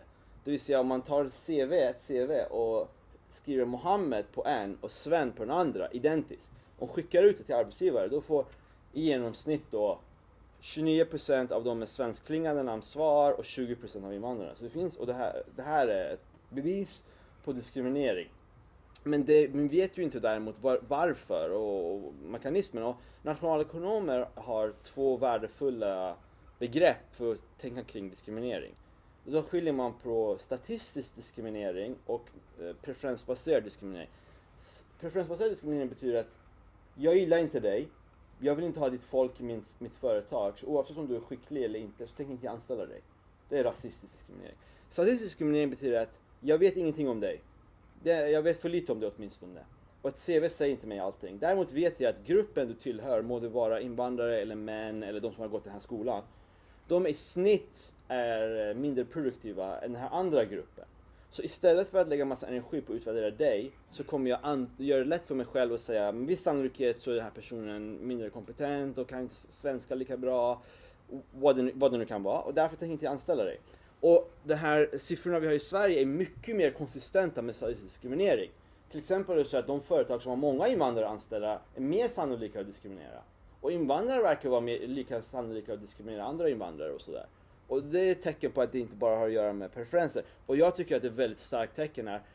De invandrare som är adopterade, de ser ju ut, om det vore rasism liksom, de ser ut som alla andra. De klarar sig nästan lika bra som inrikesfödda. Det finns en liten skillnad. Då ska man veta att det finns också en liten skillnad med adopterade svenskar och andra. Så adoptionen i sig verkar ju vara lite så här negativ påverkan på livsutfall. Och även invandrare som är födda i Sverige av föräldrar som är utrikesfödda och har svenska utbildningar, då försvinner det mesta av gapet. Och varför skulle liksom en rasistisk svensk diskriminera en arab som är född i Sverige mindre eller mer än en arab som Arabien? Det är inte logiskt egentligen. Och däremot är det väldigt logiskt att om det här vore fråga om statistisk diskriminering. Och det är klart, det här är fruktansvärt för de som drabbas. För de är maktlösa. De kan inte göra någonting åt det. Och de som säger att invandring diskrimineras, de pratar strunt. Jag har aldrig blivit arbetsmarknadsdiskriminerad. För jag är akademiker, min produktivitet kan mätas väldigt objektivt och sådär. Däremot har jag sett med egna ögon kompisar som inte är samma fält bli diskriminerade. Och jag vet kompisar som har bytt namn så att de slipper det här för de tycker det är jobbigt. Även om de är iranska patrioter så byter de samman och gör det här. Och det finns ju alltid liksom att det finns alltid subjektivitet i det hela. Så att invandraren kanske gör fler stavfel, så kan man man kan ju överdriva det som argument så att säga, sämre så. Och det finns ju också diskriminering i andra områden. Bostadsmarknaden är tydligt så att folk vill inte hyra ut på vad heter det? Blocket och sådär till invandrare lika mycket om de identisk ansökan. Jag försökte få lägenhet till min far och upptäckte det här att det var väldigt svårt. Och jag själv när jag gick Handels, vi kom inte in på Stureplan. Då man kanske kunde komma in och gå tidigt och ha med sig tjejer och gå ensam och så. Men gick ett gäng iranier från Handels till Stureplan när jag växte upp, så kom man inte in i krogen. Och ett annat exempel är flygbolag diskriminerar mig hela tiden och gör extra kontroller. Jag personligen har inga problem med det här egentligen. För att om jag designade själv flygbolagens system och hitta terrorister, och de vet ju inte. Man måste ju ha moral imagination, sätta sig in i den andra personens fot. De vet ju inte. Jag skulle också ta unga män födda i Mellanöstern och kontrollera dem mer än jag skulle kontrollera gamla kvinnor från Japan. Och så det kan man hantera. Men de flesta människor blir ju bittra på det här när de drabbas av det. Och min egen bror till exempel har väldigt arg på de exempel där han har blivit utsatt för det som är det här rasistiska och sådär. I alla fall, så där är det så att om det är så att diskrimineringen är statistiskt, då är det går att minska det lite genom att ha normer mot det och kräva att du kan ju alltid anstränga dig för att ta reda på mer information och kanske inte vara så stel när det gäller vissa grejer som språk och sådär va. Men och kanske även så här sociala koder, att invandrare i början kanske inte vet det och så. Men i grunden går det inte att göra någonting åt diskriminering annat än att ändra gruppsnittet. Och i det här fallet öka produktiviteten och öka utbildningsbakgrunden. I alla fall så att invandring är en process rent teoretiskt som med väldigt stor effektivitet förstör landspecifik humankapital. Så om ni skulle ta och flytta till Kina imorgon, trots att säkert de flesta av er är jätteproduktiva, kompetenta och framstående, så skulle de flesta av er ha jättesvårt i början. Ni kan inte språket, ni kan inte de sociala koderna, ni kan inte företagskulturen, ni har ingen social nätverk genom vilket väldigt mycket av ekonomisk transaktion sker. Och sen vad som händer då, det är att det tar några år där de här invandrarna i värdlandet snabbare ökar sin humankapital. Man lär sig språket, man skaffar nätverk, man lär sig vilken tonläge du ska ha och konfliktregler och vad det nu kan vara. Och kanske skaffar arbetslivserfarenhet i det här landet. Och så kanske man når ikapp. Så i USA var det historiskt så, det gäller inte längre tyvärr för det har sjunkit. Men efter 7 år var invandrarna ikapp och sen gick de om. Och till och med 100 år sedan i USA, 120 år sedan var det så här. Att det tog 10-15 år för de här svenska amerikanerna och sen gick de om amerikanerna. Som har varit lika. Men den här processen är inte oändligt snabb. 2, det är ofta självgående så det kräver att du får jobb, då går det snabbare. Och får inte du jobb, kommer för många på en gång, kommer man överbelasta arbetsmarknaden, då fastnar fler att de aldrig kommer till den här konvergensen. Och i Sveriges fall då är det så att de flyktingar och invandrare Sverige tar emot till väldigt låg utbildningsnivå. Och alla som påstår motsatsen ljuger medvetet. Vi har data på det här. Och 2, det är av världens mest kunskapsintensiva ekonomier. De har väldigt låg andel lågavlönade jobb. Och dessutom är det så att vi går igenom en historisk, samtidigt som den här invandringen sker, så har vi en parallell utveckling i hela väst med teknologin och globaliseringen, robotiseringen, automatiseringen som slår undan de enkla och medenkla jobben, ersätter människor med maskiner.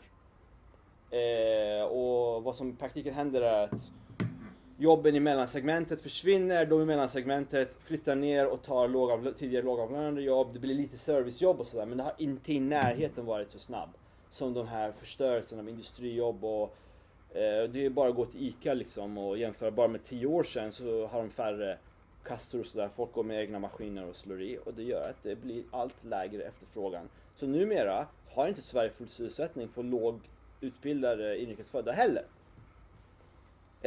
Så det här är visat redan. Jag kommer tillbaka till det här. Det här är utbildningsnivå. Och vi har många, SVT, statsministern och andra, arbetsmarknadsministern och sådär, som har sagt att de som kommer från Syrien nu är välutbildade. Det är en kompetensregn. Det är läkare och forskare och akademiker. Man ger antingen fake-siffror eller så ger man inga siffror alls. SVT säger att 37% är högutbildade alternativt högskoleutbildade. Det är imponerande. 37, det är mycket mer än i Sverige. Vad har de gjort? Jo, då har de omdefinierat högskoleutbildad till vilken eftergymnasial utbildning som helst, vilken tid som helst. Så har du då ett halvårs frisörträning från Syrien så ingår i de här 37%. Och så jämför man med siffror på riktiga måttet på högutbildade i Sverige som är 3 års eftergymnasial utbildning. Det är komplett fusk och de manipulerar SVT då medvetet genom att säga det är 37% som har upp till 2 år eller 2 års utbildning. Då tänker man åtminstone att de har satt det här 2-årsgränsen. Men fundera på den här meningen. Upp till 2 år eller över 2 år. Du kan lika gärna säga upp till 100 år eller över 2 år. Det betyder alla vad det betyder. Men man stoppar in ordet 2 år. Och de använder Arbetsförmedlingens siffror. Arbetsförmedlingen vägrar samla in, åtminstone redovisa hur många som är högutbildade med det etablerade måttet. Sverige har ett etablerat mått. Det mäts av SCB. Det mäts med stor precision. Alla forskare använder det. Det är inte ifrågasatt. Och de har kollat då de syrier som har kommit 2009-2013. Hur de mäter är att man skickar en enkät och frågar. Det är också så AMS mäter. Det här har inget med validering att göra. Det behövs inga dokument för det här. Och det här verkar vara en omöjlig pedagogisk uppgift för mig att förklara det här. Både för Sverigedemokratstyperna och vanligt folk. De börjar omedelbart yra om att folk inte har ID-dokument och sådär. För det första är det så att de flesta har visst dokument för sin utbildning. Det att man läser att 90% har inte ID-handlingar. Det betyder inte att de inte har ID-handlingar. De visar inte upp det. För att det missgynnas i asylansökan. Det är bättre att inte visa upp. Det betyder inte att alla har kastat det. Och det är inte så att de här länderna i Mellanöstern är medeltida, jag vet inte, att folk bor i kameltänt. Om du tappar ditt syriska pass kommer du aldrig få tillbaka det. Du blir statslös för evigt. De har ju också i Iran och sådär register där man kan återfå sina ID-handlingar om man vill. Och folk har ofta med sig då utbildning. Och hur som helst, det här, alla de här siffrorna bygger på att man frågar folk vad de har för utbildning. Och vi vet av erfarenhet att de flesta ljuger inte. Man vinner inte så mycket på att ljuga i en anonym statistisk insamling. Och när man gör stickkontroll och sånt, kanske 5-10% överdriver, men de flesta talar sanning. Invandrarna själva påstår inte att 37% av syrier är högutbildade. Det är en lögn som svenska journalister och politiker har hittat på i invandrarnas namn. Och då är det som jag sa, 26% i Sverige då. För svenskar använder inte man enkäter, där använder man svenska utbildningsregister. Och för de invandrare som har gått utbildning i Sverige, då baseras det här på utbildningsregister. Högskolornas register. För invandrare använder man enkäter och andra sätt att räkna. SCB använder även SFI och de samkör register och sådär. Och det här är jätteintressant. Vi är i en läge där statstelevisionen underkänner SCB. De säger vi accepterar inte SCBs siffror. Och de hittar på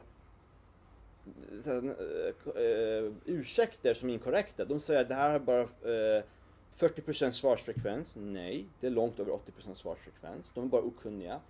Och så säger de att den nya siffrorna är helt annorlunda. Nej, Arbetsförmedlingens nya siffror har inte ändrats. Vi har ett läge, SCB är maktfullkomliga, de gör vad de vill. De gillar inte vad SCBs siffror visar, 10% av syrier, och överlag också 10%. Högskoleutbildade jämfört med 26% av befolkningen, det tyckte de inte om. De hittar på ett egen siffra. Och de sa det, och de ljög, och så förnekar de det. Det är så att media och public service är självreglerande. Om de själva, journalisterna, inte granskar varandra, och då kan de ljuga hur mycket de vill. Och det är vilket de gör. Det är intressant då. Hur många procent av syrier har då högskoleutbildning? Om de som tror på det här. Enligt Världsbanken har 4% av Syriens befolkning högskoleutbildning. Okej? Syrien är inget högteknologiskt land. Har ni någonsin hört talas om ett högteknologiskt syriskt företag? Syrien är till och med sämre än sina grannar. För att vara ett land i Mellanöstern så är de bland de sämsta utbildningsländerna. De är mycket lägre än Irak och lägre än Jordanien och sådär. Irak, det är hyggligt högutbildat land av flyktingar som har kommit därifrån. Iran är ännu mer utbildade än Sverige. Syrien! Det är bara påhittat. Och Syrien har dessutom bland de lägsta kvaliteterna i Världsbankens mått. Jag tror att de ligger strax under Saudiarabien när det gäller kvalitet på utbildningen. Och vi vet också historiskt att vad de gör är att de inkluderar korta yrkesutbildningar i de här siffrorna. Nu är det inte många, men faktum är att de faktiskt inkluderar koranskola och kallar det för högskoleutbildad. De inkluderar svetsarutbildning. Det är en eftergymnasial utbildning, en eftergymnasial yrkesutbildning. Som statsministern har. Men det är ju ingen högskoleutbildning. Och det här lögnen med... För det första tycker jag att SVT har sagt det här om igen i väldigt överdrivna termer. Jag tycker det är det bästa enskilda exemplet för de som tror att media inte ljuger, aldrig ljuger. Media ljuger visst. Det fick jag lära mig i skolan med källkritik. Och jag vet ju att Fox News och Berlusconis TV och Putins TV ibland ljuger. Att man liksom idag har gjort någon sorts delegitimering att om du tror att en journalist ibland far med osanning, då är du en konspirationsteoretiker. Man försöker avlegitimera kritiskt tänkande och källkritik. Det som jag fick lära mig det i svenska skolan var källkritik mot media. Nu har vi fått en atmosfär att normal källkritik och säga, men om SCB säger 10% och SVT säger 37%, då kanske jag hellre tror på statistiska myndigheterna. Det kallar man för en konspirationsteori. Ett sätt att delegitimera, va? Och jag tycker att Noam Chomsky har ett väldigt bra citat, att han säger om media bias: that is not a conspiracy theory, that is an institutional analysis. Och jag tycker liksom att alla människor som har den här inställningen att politiker och media, att fara med osanning är en fråga om makt. Okej? Och alla i det här rummet, inklusive jag, har ibland ljugit i vår vardag och sådär. Människor ljuger ibland. Det är inte haveristiskt att påpeka att lögnare ljuger, om politiker ljuger. Om en politiker ljuger och det kan påvisas, så finns det ingen konspiratorisk eller haveristisk att säga att du ljög. Jag tycker att det har liksom uppstått någon sorts tolerans mot lögn i Sverige. Och så har man liksom att man reducerar allt till subjektiva åsikter, till och med statistiska fakta. Det är att jag tycker inte om det här faktan. Nej, men det är inte upp till dig, tycka om eller inte tycka om. Och så skapar man liksom den här bilden att alla som inte är militant auktoritetstrogna och tror på varenda ord media säger, likställer man med foliehattar, konspiration, sådana här ord man använder. Det där är en väldigt ovetenskaplig attityd som har uppstått bland liksom, vissa grupper och kanske bland unga och sådär. Det är en väldigt farlig attityd. För att jag fick lära mig i University of Chicago och för övrigt även innan i Sverige, det är att du ska alltid granska alla fakta, du ska alltid begära källa. Det är okej att ifrågasätta alla har fel ibland, de allra flesta är oärliga ibland, och om du inte har någon sorts reglering av det här, okej, då blir det ännu större incitament att fara med osanning. Och varför far media med osanning eller politiker? För det är en fråga om makt. Vi har en informationsekonomi, vi har en demokrati. I en demokrati är information makt. Va? Vad har du för källa på att Iran och Irak är så högutbildade? SCB är min källa. De verkar vara väldigt framgångsrika, de där länderna. Vad sa du? De verkar vara väldigt framgångsrika. Tycker du att Irak är ett framgångsrikt land? Nej, det tycker jag inte. Jag tror inte heller att de är speciellt högutvecklade. Okej. Människor i Irak är sämre utbildade i snitt än de i Sverige. De i Iran är inte så långt ifrån längre. Men det är så att de som kommer till Sverige tenderar att tillhöra de mest högutbildade. Så jag har siffror tror jag på Irak här. Då är 20% eftergymnasialt utbildade, bland svenskar är det 26%. Okej, bland länderna som helhet sa inte jag att de är bättre än Sverige, jag sa att de är bättre än Syrien. Du missförstod mig. Okej? Och då är faktum är att Iran är ett väldigt välutbildat land, till och med från att vara u-land. Så Iran, det är inte lika välutbildat som Sverige, men det är inte så långt ifrån heller. För det är iranier har en enorm utbildningskultur och man har satsat jättemycket på det här. Och i Världsbanken, om jag minns siffrorna rätt, så är andel som har högskoleutbildning i Iran 16 och 19 i Sverige. Så det är inte så långt ifrån Sverige. Däremot finns det större andel lågutbildade. Okej? Och min källa är SCB, Världsbanken. Men det är bra att du ifrågasätter mig. Och sen vill jag säga, så är vi inne på det här, de här som har då eftergymnasiala korta yrkesutbildningar, man insisterar på att aggregera ihop dem för att få de här syriska siffrorna att se bättre ut. Och då har de hittat på den här definitionen 2 år, och då är 32% säger de av syrierna som har 2 års eftergymnasial utbildning. Men de vägrar, Arbetsförmedlingen talar om hur många som har det med det etablerade måttet. Och sen använder man hela tiden, vissa saker vet vi ju.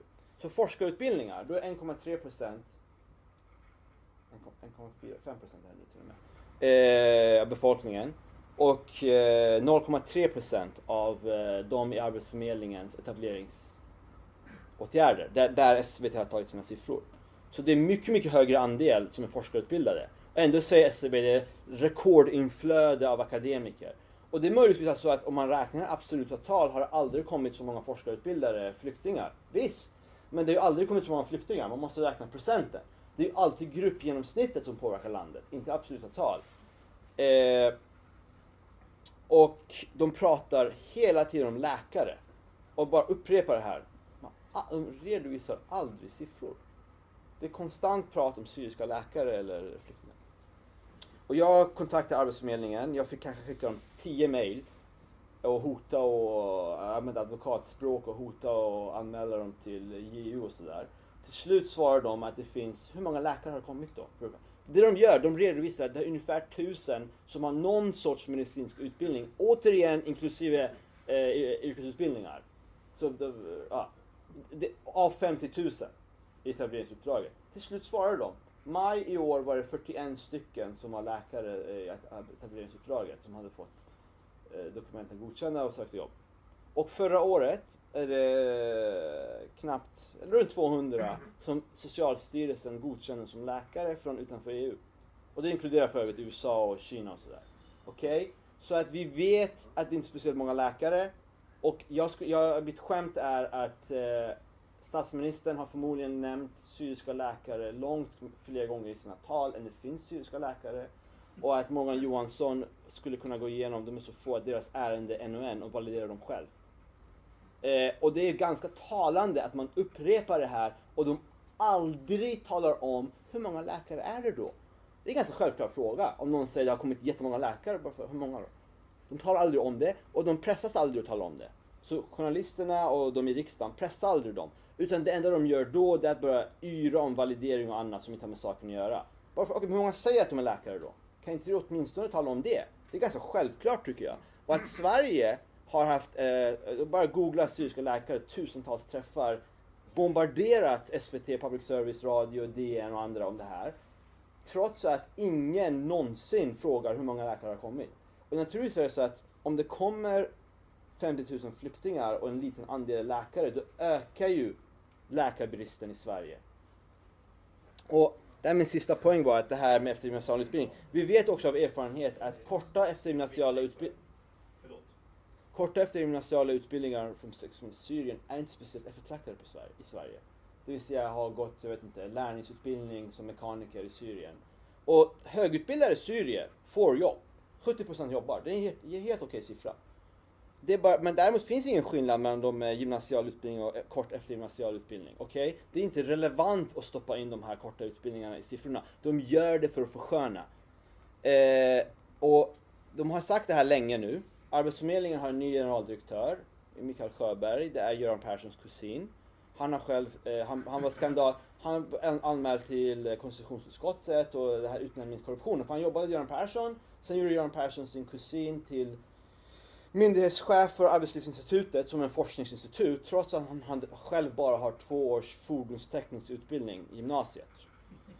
Och det här var en skandal. Folk provocerade att Göran Perssons kusin som har gått 2 år fordon fick vara chef för en forskningsinstitution. Och senare så tog Reinfeldt och gjorde honom till chef för AMS. Och efter det så har AMS, trots att de underliggande siffrorna är identiska, har de börjat totalt ändra sin retorik och spela med i det här. Att det går fantastiskt och de får jobb och sådär. de är högutbildade. Det här är siffror från några dagar sedan. Det här varje halvår tror jag uppdaterar de sin rapport. Det kom några dagar sedan. Jag såg i princip ingen media om det. 6% av de nyanlända som lämnar etableringsuppdraget, som ofta är 2 år, får riktiga jobb. Och den siffran har inte ökat för förra året eller förra året. Och ändå påstår de hela tiden, nu är det något nytt, nu kommer de högutbildade. Varför får de inte jobb då? Det här är inte konsistent med den här kompetensränkt story. Det är konsistent med min story, vilket är att det är ingen förändring.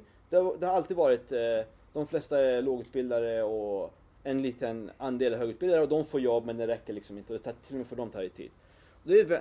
Samma rapport visar att 49% är förgymnasialt utbildade, varav 33 procentenheter är mindre än 9 års skola. Då kan man säga att i Sverige har 10% av de som har jobb bara förgymnasial utbildning. Hälften av flyktingarna, 10% av jobben. Det är fundamentala förklaringen att de aldrig lyckas integrera dem, oavsett hur många miljarder man kastar på det här. Och att den borgerliga regeringen inte kom någon vart heller med alla sina satsningar. Det är så, det är en kunskapsekonomi, det är inte invandrarnas fel, det är inte flyktingarnas fel. Om man kollar på anhöriga kvinnor så har uppger de själva, hälften har aldrig jobbat i sitt hemland. Sverige är jättesvårt att få jobb. Du kräver stor arbetslivserfarenhet och utbildning och sådär av unga svenskar också. Tänk dig då hur lätt är det för en kvinna som kommer mitt i livet från ett land. Hon har aldrig gått skola, hon har aldrig jobbat. Och så kommer man konkurrera på den här arbetsmarknaden. Det är absurt att skuldbelägga henne. Men det är också absurt att ljuga om det eller skuldbelägga svenska arbetsgivare och säga att ni är rasister. Faktum är att invandrare... I Sverige var det historiskt så att det lönades inte så mycket att jobba. Jag tror att... Jag kan säga fel, men 1990 så var det 25% skillnad mellan hushåll som jobbade och inte jobbade. Det var inte så skillnad för välfärdsstaten jämnade ut och sådär. Men det där var då. Det har ju ändrats. Man har sänkt bidragen rejält och man har sänkt skatterna. Och lönerna har ökat. Så lönespridningen har ökat. Numera är det, tror jag, 80% skillnad mellan att jobba och inte jobba. Det är mycket stor skillnad. Och dina bidrag är knutna till och din pension till hur mycket du har jobbat. Det lönar sig för de allra flesta att jobba. Och vi vet att invandrare söker jobb lite mer till och med intensivt än arbetslösa svenskar. Okej? Det är komplett nonsens att invandrare själva vill vara fattiga och arbetslösa. Det är klart de inte vill det. Varför skulle de vilja det? Men de får inga jobb. Arbetsgivarna har visat en svag efterfrågan. Och idag har vi ju, det finns de som säger den borgerliga lösningen. Vilket är sänk lönen. Det är lösningen på alla problem. Sänk lönen. Det är så här dickensiansk lösning. Och avskaffa LAS. Och sänk skatterna. Så man har samma lösningar på alla problem. Det vill säga exakt samma argument man hade på 80-talet för Sveriges problem då och på 90-talet och 2000-talet. Det är exakt samma lösningar för invandrarna. Avskaffa LAS, sänk lönen, sänk skatterna. Så det finns ett uttryck: to the man who only has a hammer, everything looks like a nail. Har man bara en hammare, då är allting en spik. Allting löser sig om man avskaffar LAS. Då är det först så här, va. LAS har redan luckrats upp jättemycket. Sverige, det är inte 1985 längre. Det är dags att uppdatera världsbilden. Då var Sverige bland de mest reglerade länderna i OECD. Nu är Sverige strax under snittet. Framförallt har man väldigt flexibla korttidsanställningar. Så du kan prova på i ett par år. Och du kan förhandla bort LAS naturligtvis. Eller sist in, först ut. Och vi har också, de har infört anställningsformer där du får 50-80% lönesubsidier om du anställer en flykting. Ändå blir det bara 40 000 jobb kanske, någonting sånt. Det är inte speciellt. Och de får gå runt, det vill säga då är det borta, den här subsidien är borta, du får inte fortsätta. Och det här förmodligen tränger ju bort riktiga jobb också. Och orsaken är, företag är i en modern kunskapsekonomi inte lika lönekänsliga som de kanske skulle ha varit i en enklare ekonomi, okej? Och numera är det så att de flesta företag och organisationer i Sverige är jätteproduktiva, de har jätteproduktiva arbetsprocesser, sammansvetsade, även små störningar i kvalitet och sådär och höga kostnader. Varje lågproduktiv person måste ha någon mellanchef som handleder, som tar tid och hennes eller hans tid. Därför är priskänsligheten på lågavlönad arbetskraft låg. Det här vet vi till exempel med den reducerade arbetsgivaravgiften för unga. att det estimeras i olika studier till 0,2 till 0,3 efterfrågad elasticitet. Det innebär att om lönesumman sjunker, om lönesumman halveras så ökar sysselsättningen med 10%. Vad den här siffran betyder, 0,2 efterfrågad elasticitet. Det skulle kunna halvera lönerna och skapa massfattigdom och det skulle inte vara någon så stor sysselsättningseffekt. Sen, en liten subtil poäng är, man brukar ställa sig still med att ja men i USA där jobbar de och sådär. För det första, om man tittar då på lågutbildade från tredje världen, då finns det inget land i väst som har hög sysselsättning och det är även i England, USA och Australien och sådär, så ligger det under. Men just USA har ju klarat det här bättre. De har högre sysselsättning, hälften av somalier jobbar och mexikanska invandrare jobbar ungefär som amerikaner. Det är inte så enkelt att det är låga löner som orsakar det här. För det finns ju många skillnader med de här länderna. Och förmodligen, och det här tror jag i alla fall jag, att det som är starkare effekten, det är låga bidrag och det som kallas inkomsteffekten som tvingar människor att jobba. Inte att det är lönsamt för företagen att anställa, mer lönsamt för lönen är lägre. Och inkomsteffekten betyder att om jag halverar dina inkomster, då blir du tvungen att jobba för att du vill öka dina inkomster tillbaka. Och om i USA då, om du inte jobbar, då kommer du svälta. Lite överdrivet. Du får jättelågt socialbidrag. Det finns socialbidrag där också, men det är mycket tajtare. Du kommer vara fattig. På riktigt. Liksom. Då är du tvungen att jobba och då är människor hungriga. Då kan man ha den här låglönesektorn med skitjobb. Att dåliga villkor, långa tider, obehagliga uppgifter, så här service och sådär. Det räcker ju inte i Sverige. Vi vet att det inte räcker att sänka lönerna för att skapa full sysselsättning. För vi har de här experimenten med lönesubsidier. Vad man skulle tvingas göra, det är ju det här Fredrik Segerfeldt på Timbro-lösningen, RIS-diet. Så att han säger att sänk bidragen till 1000 kronor i månaden och lönen till 3000 kronor i månaden. Och då kommer invandrarna komma arbeta och då kan vi ha fri invandring.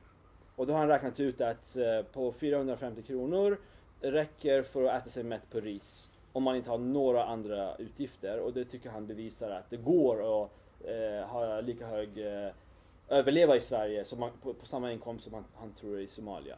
Den lösningen, det är först ingen lösning. Det är ett sätt att förstöra samhället. Både för invandrare och för svenskar.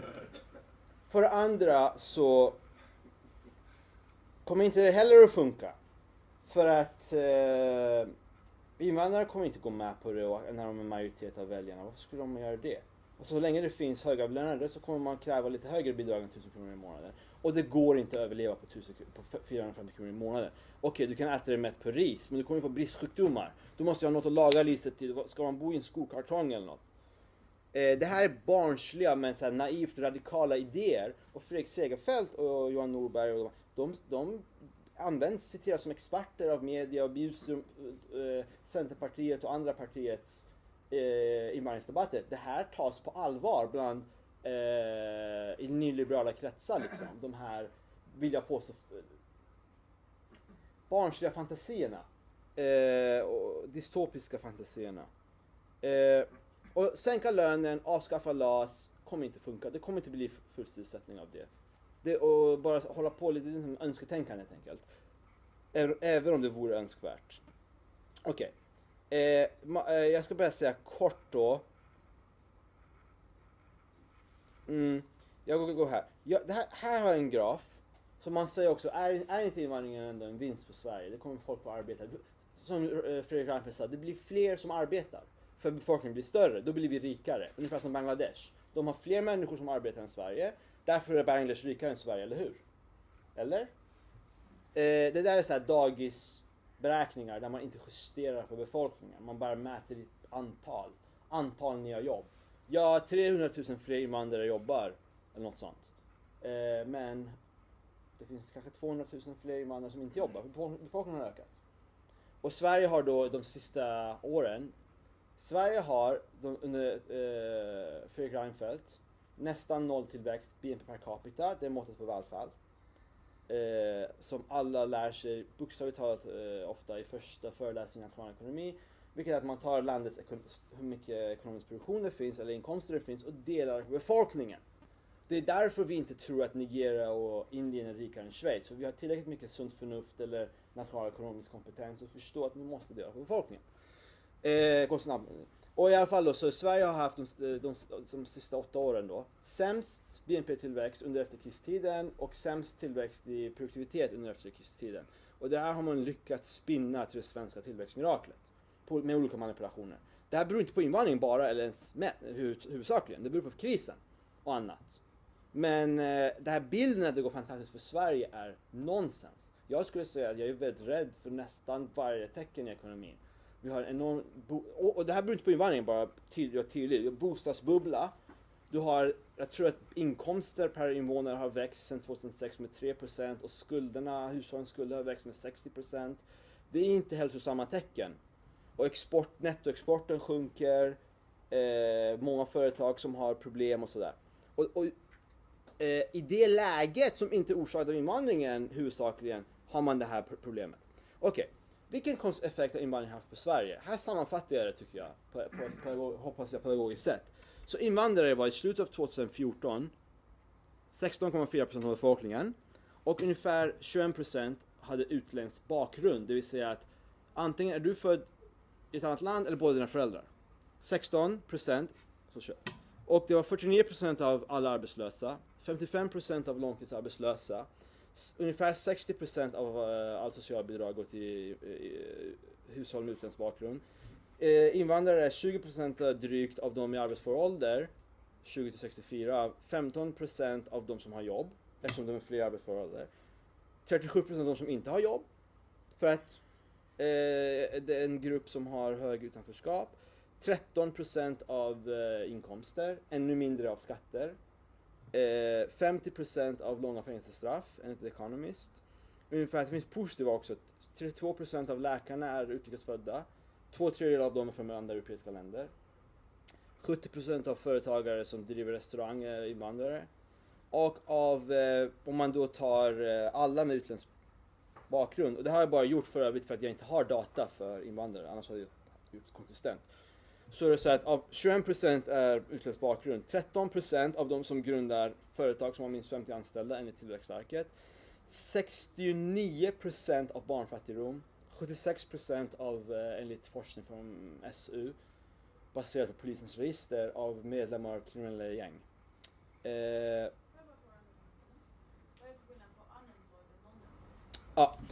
Unemployed söker aktivt jobb. Non-employed inkluderar dem, men det inkluderar även de förtidspensionerade, de som lever på socialbidrag, de som har gett upp och söka jobb.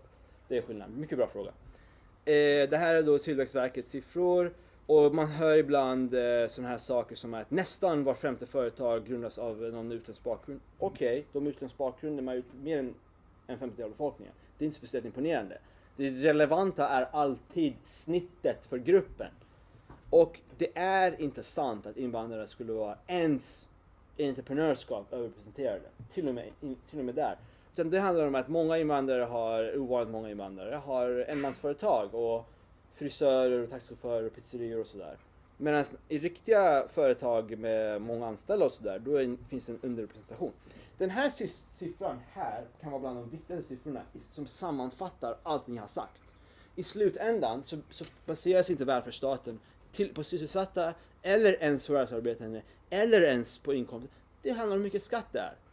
Då är det så att invandrarna har, det här, trots att gruppen har bättre demografisk profil, det är högre andel arbetsför ålder, så är det så att gapet i sysselsättning och förvärvsfrekvens och gapet i genomsnittlig inkomst och gapet i genomsnittlig skatt är så stor att invandrare i snitt betalar in ungefär 40% mindre i skatt än inrikesfödda.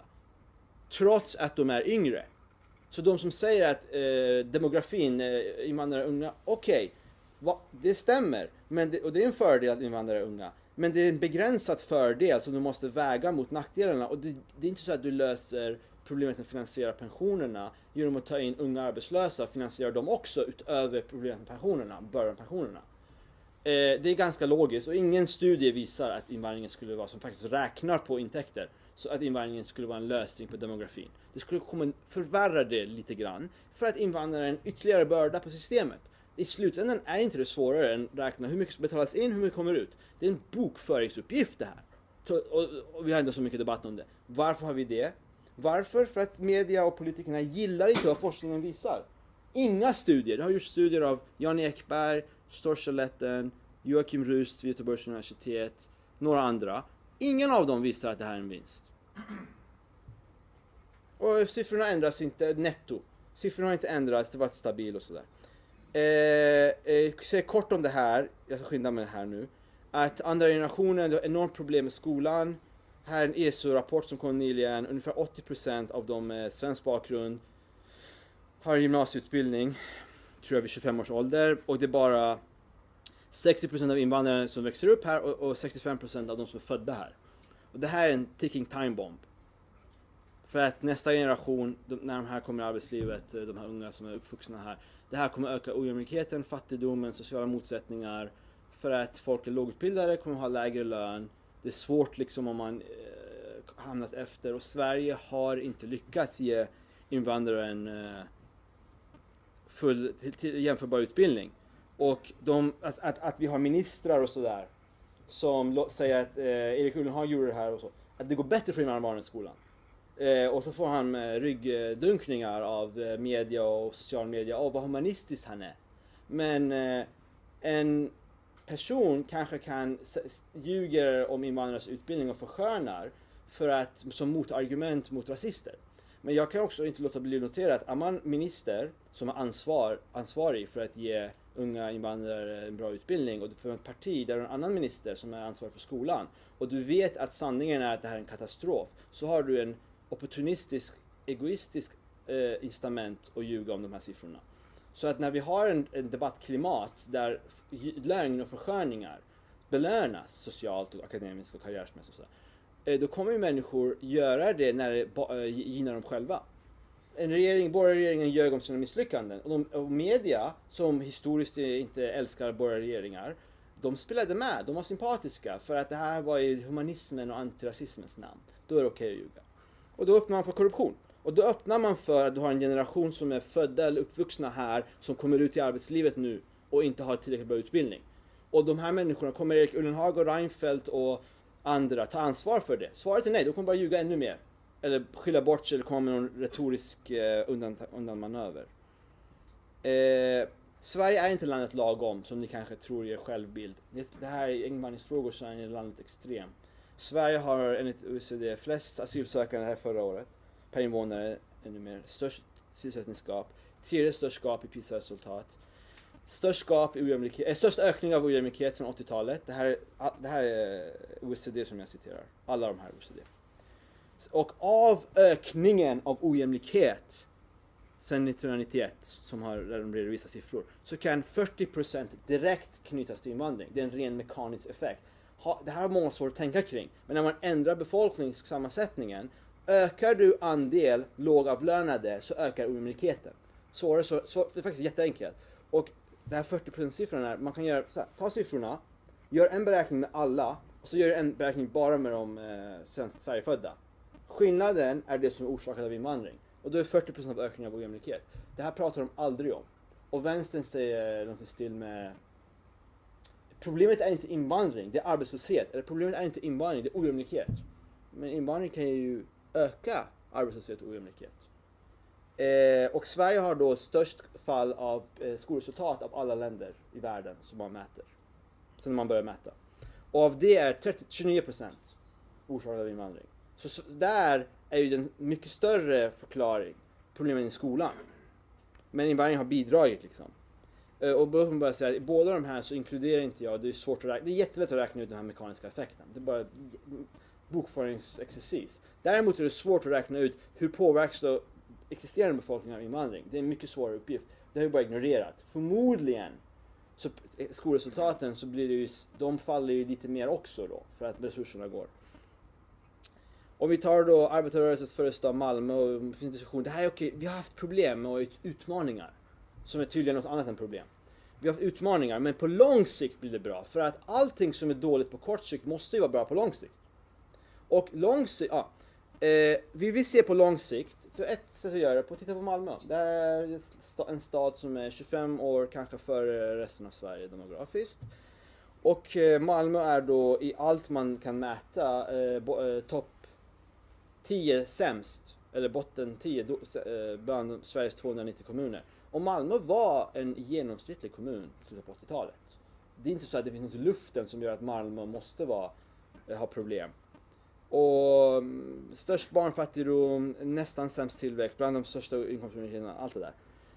Och det är så att Malmös ekonomi går runt ändå, för det är en liten stad, och resten av Sverige skjuter till 5 miljarder per år till kommunen och 5 miljarder till landstinget. Till Skåne landsting, det är inte bara Malmö. Och Malmö har 12 miljarder av egna skatteintäkter. Och det är så här va, det kommunala utjämningssystemet designades för glesbygden. Nu får Malmö, Botkyrka och Södertälje nästan lika mycket som hela Norrland. Det har blivit ett system för utanförskap. Trots att de här tre har mycket färre invånare än Norrland. Och då är det så att Malmö klarar sig. De har inga jättestora underskott. I Sverige kan inte kommuner ha underskott enligt lag mer än 3 år.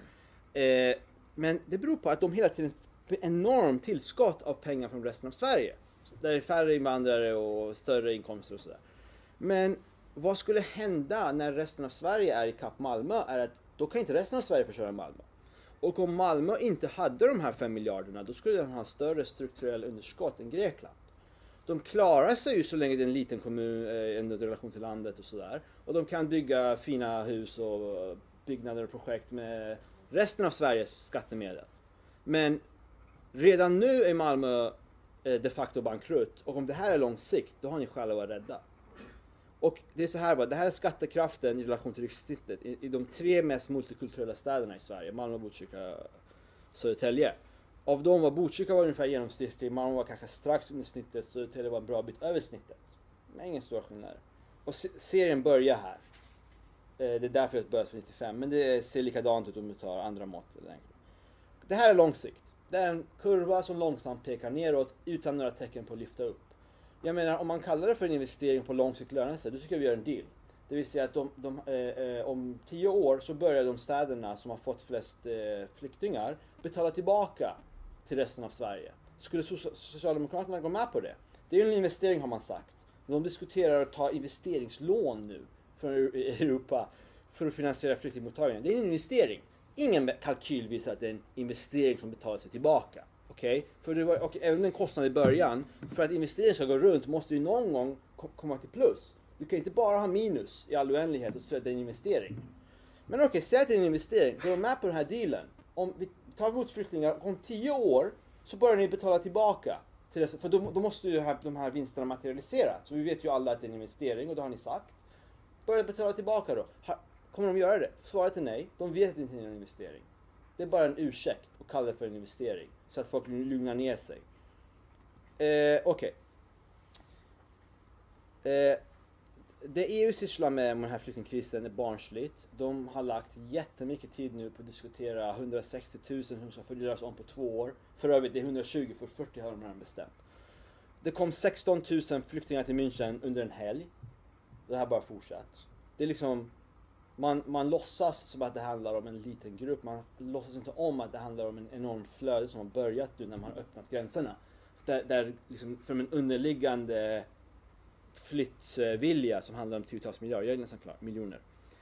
Samtidigt är det så att man har svält, som Hans Rosling mycket riktigt påpekar, FNs flyktingprogram på pengar. Sverige har skurit drygt 8 miljarder ur biståndet. De har flaggat för att de kommer skära ner. De har nästan bokstavligt talat tagit mat ur fattiga barns mun och gett det till Bert Karlsson.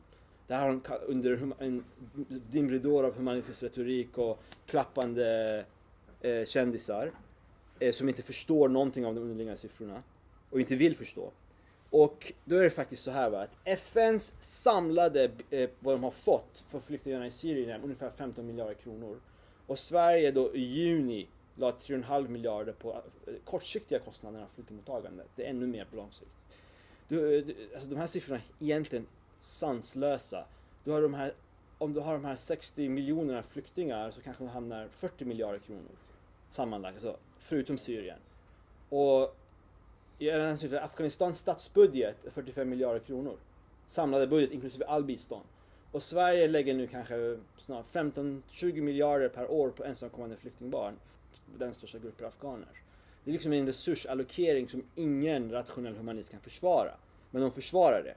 Nästan, om man lite överdriver bara, så går 99% av resurserna till 1% som tar sig hit. 1% av resurserna går till 99% som är kvar i sina hemländer. Om Sverige vill vara en humanitär stormakt, om ni gärna vill vara det, det är lätt att vara det. För Sverige kan inte lösa flyktingkrisen med invandring. Det fattar till och med nästan de mest radikala vänsterextrema att det inte går. Bara fråga om storheter. Om det nu är 16 miljoner på flykt, 14 miljoner på flykt nytt bara sedan förra året. Kan ett land med 10 miljoner invånare hantera det med invandring? Svaret är nej. Men inte ens om man gör Annie Lööfs 30 miljoner kommer det att funka. Sverige har dock en annan fördel. Det är ett jätterikt land. Det är väldigt dyrt och liten befolkning, men ni är fortfarande rika. Och mitt förslag är därför att Sverige för varje krona man skär ner ger 2 kronor till FNs flyktingprogram.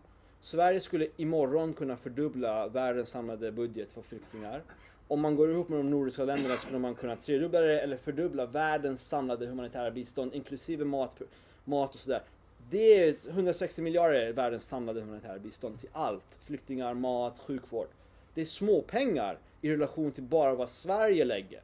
Norge räknar de ut, det här har man aldrig räknat i Sverige, men Norge gjorde de det. Jag tror att 500 miljarder pratar de om för att ta 100 000 syrier. Det är helt hisnande siffror. På de pengarna skulle man återuppbygga Mellanöstern. Men man har hamnat då i den här invandringskulten där det börjar bli en religion. Att man måste ha invandring. Invandringen behandlas inte som en lösning på det här problemet. Det betraktas som en självändamål. Och framförallt är ett motstånd mot invandring är viktigt att markera mot. Och det här gör människor, tror jag, och här spekulerar jag, ni behöver liksom, det är inte fakta, men det här är bara min personliga åsikt. Det är någonting som man kan beskriva, det handlar inte om humanism huvudsakligen, det är åtminstone väldigt ytlig. För att hade det varit humanist, då hade man velat lyssna och förskova sig, kolla upp siffrorna, ha en seriös debatt och hjälpa till på det bästa möjliga sättet. Man har gjort det rationellt och så, med fakta. Det handlar om höja sig själv i prestige och karriärsmässigt. Och så att säga trycka ner de andra i sitt eget land. Invandrare används som en slagträ egentligen i den svenska så att säga konkurrensen. Om politik, om makt och pengar och jobb och social status. Det är någon sorts competitive compassion. Att man likar liksom Henrik Schiffer och andras påhittade siffror för att framstå som god och hetsa mot sina så att säga konkurrenter. På vilken nivå det nu må vara.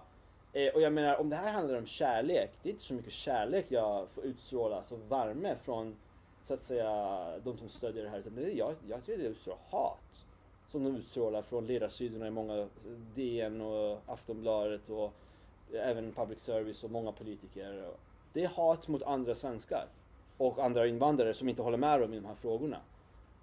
Som jag sa, jag tror att enda lösningen, för att som Hans Rosling också sa nyligen, så har det också funnits i grunden det här polariseringen och motståndet mot en liten grupp rasister, för att säga att man måste säga att Jimmie Åkesson har fel. Och om Jimmie Åkesson säger att himlen är blå, då måste jag säga att den är grön. Annars är jag en skinnskalle, eller du är en skinnskalle om du inte gör det. Det är en väldigt men det är en stark drivkraft. Och en liten grupp rasister, inte ens hela SD är ju genuint rasister. Många av dem är bara desperata.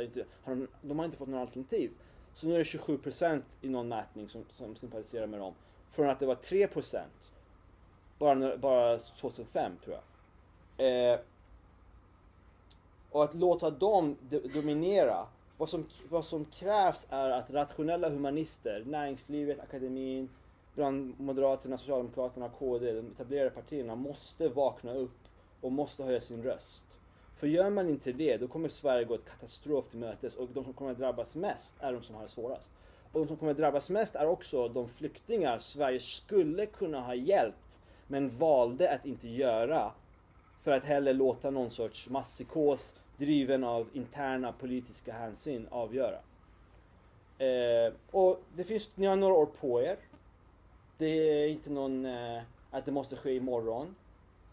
Det finns fortfarande tid och så att säga vakna upp masspsykosen och den här konsensustendensen bland svenskarna att gruppen ska alltid gå åt samma håll. Jag brukar man mobbar de som avviker och sådär. Det här kommer, de som så att säga fortsätter med det här själva kommer att ångra det. För det kommer drabba er också. Det är ingen barnlek längre. Det här är en seriös nationell kris. Förmodligen det är den största kris Sverige har stått inför under efterkrigstiden. Löntagarfonderna var ingenting mot det här. Det var reversibelt och en ekonomisk förändring. Liksom. Det här är mycket, mycket större magnitud.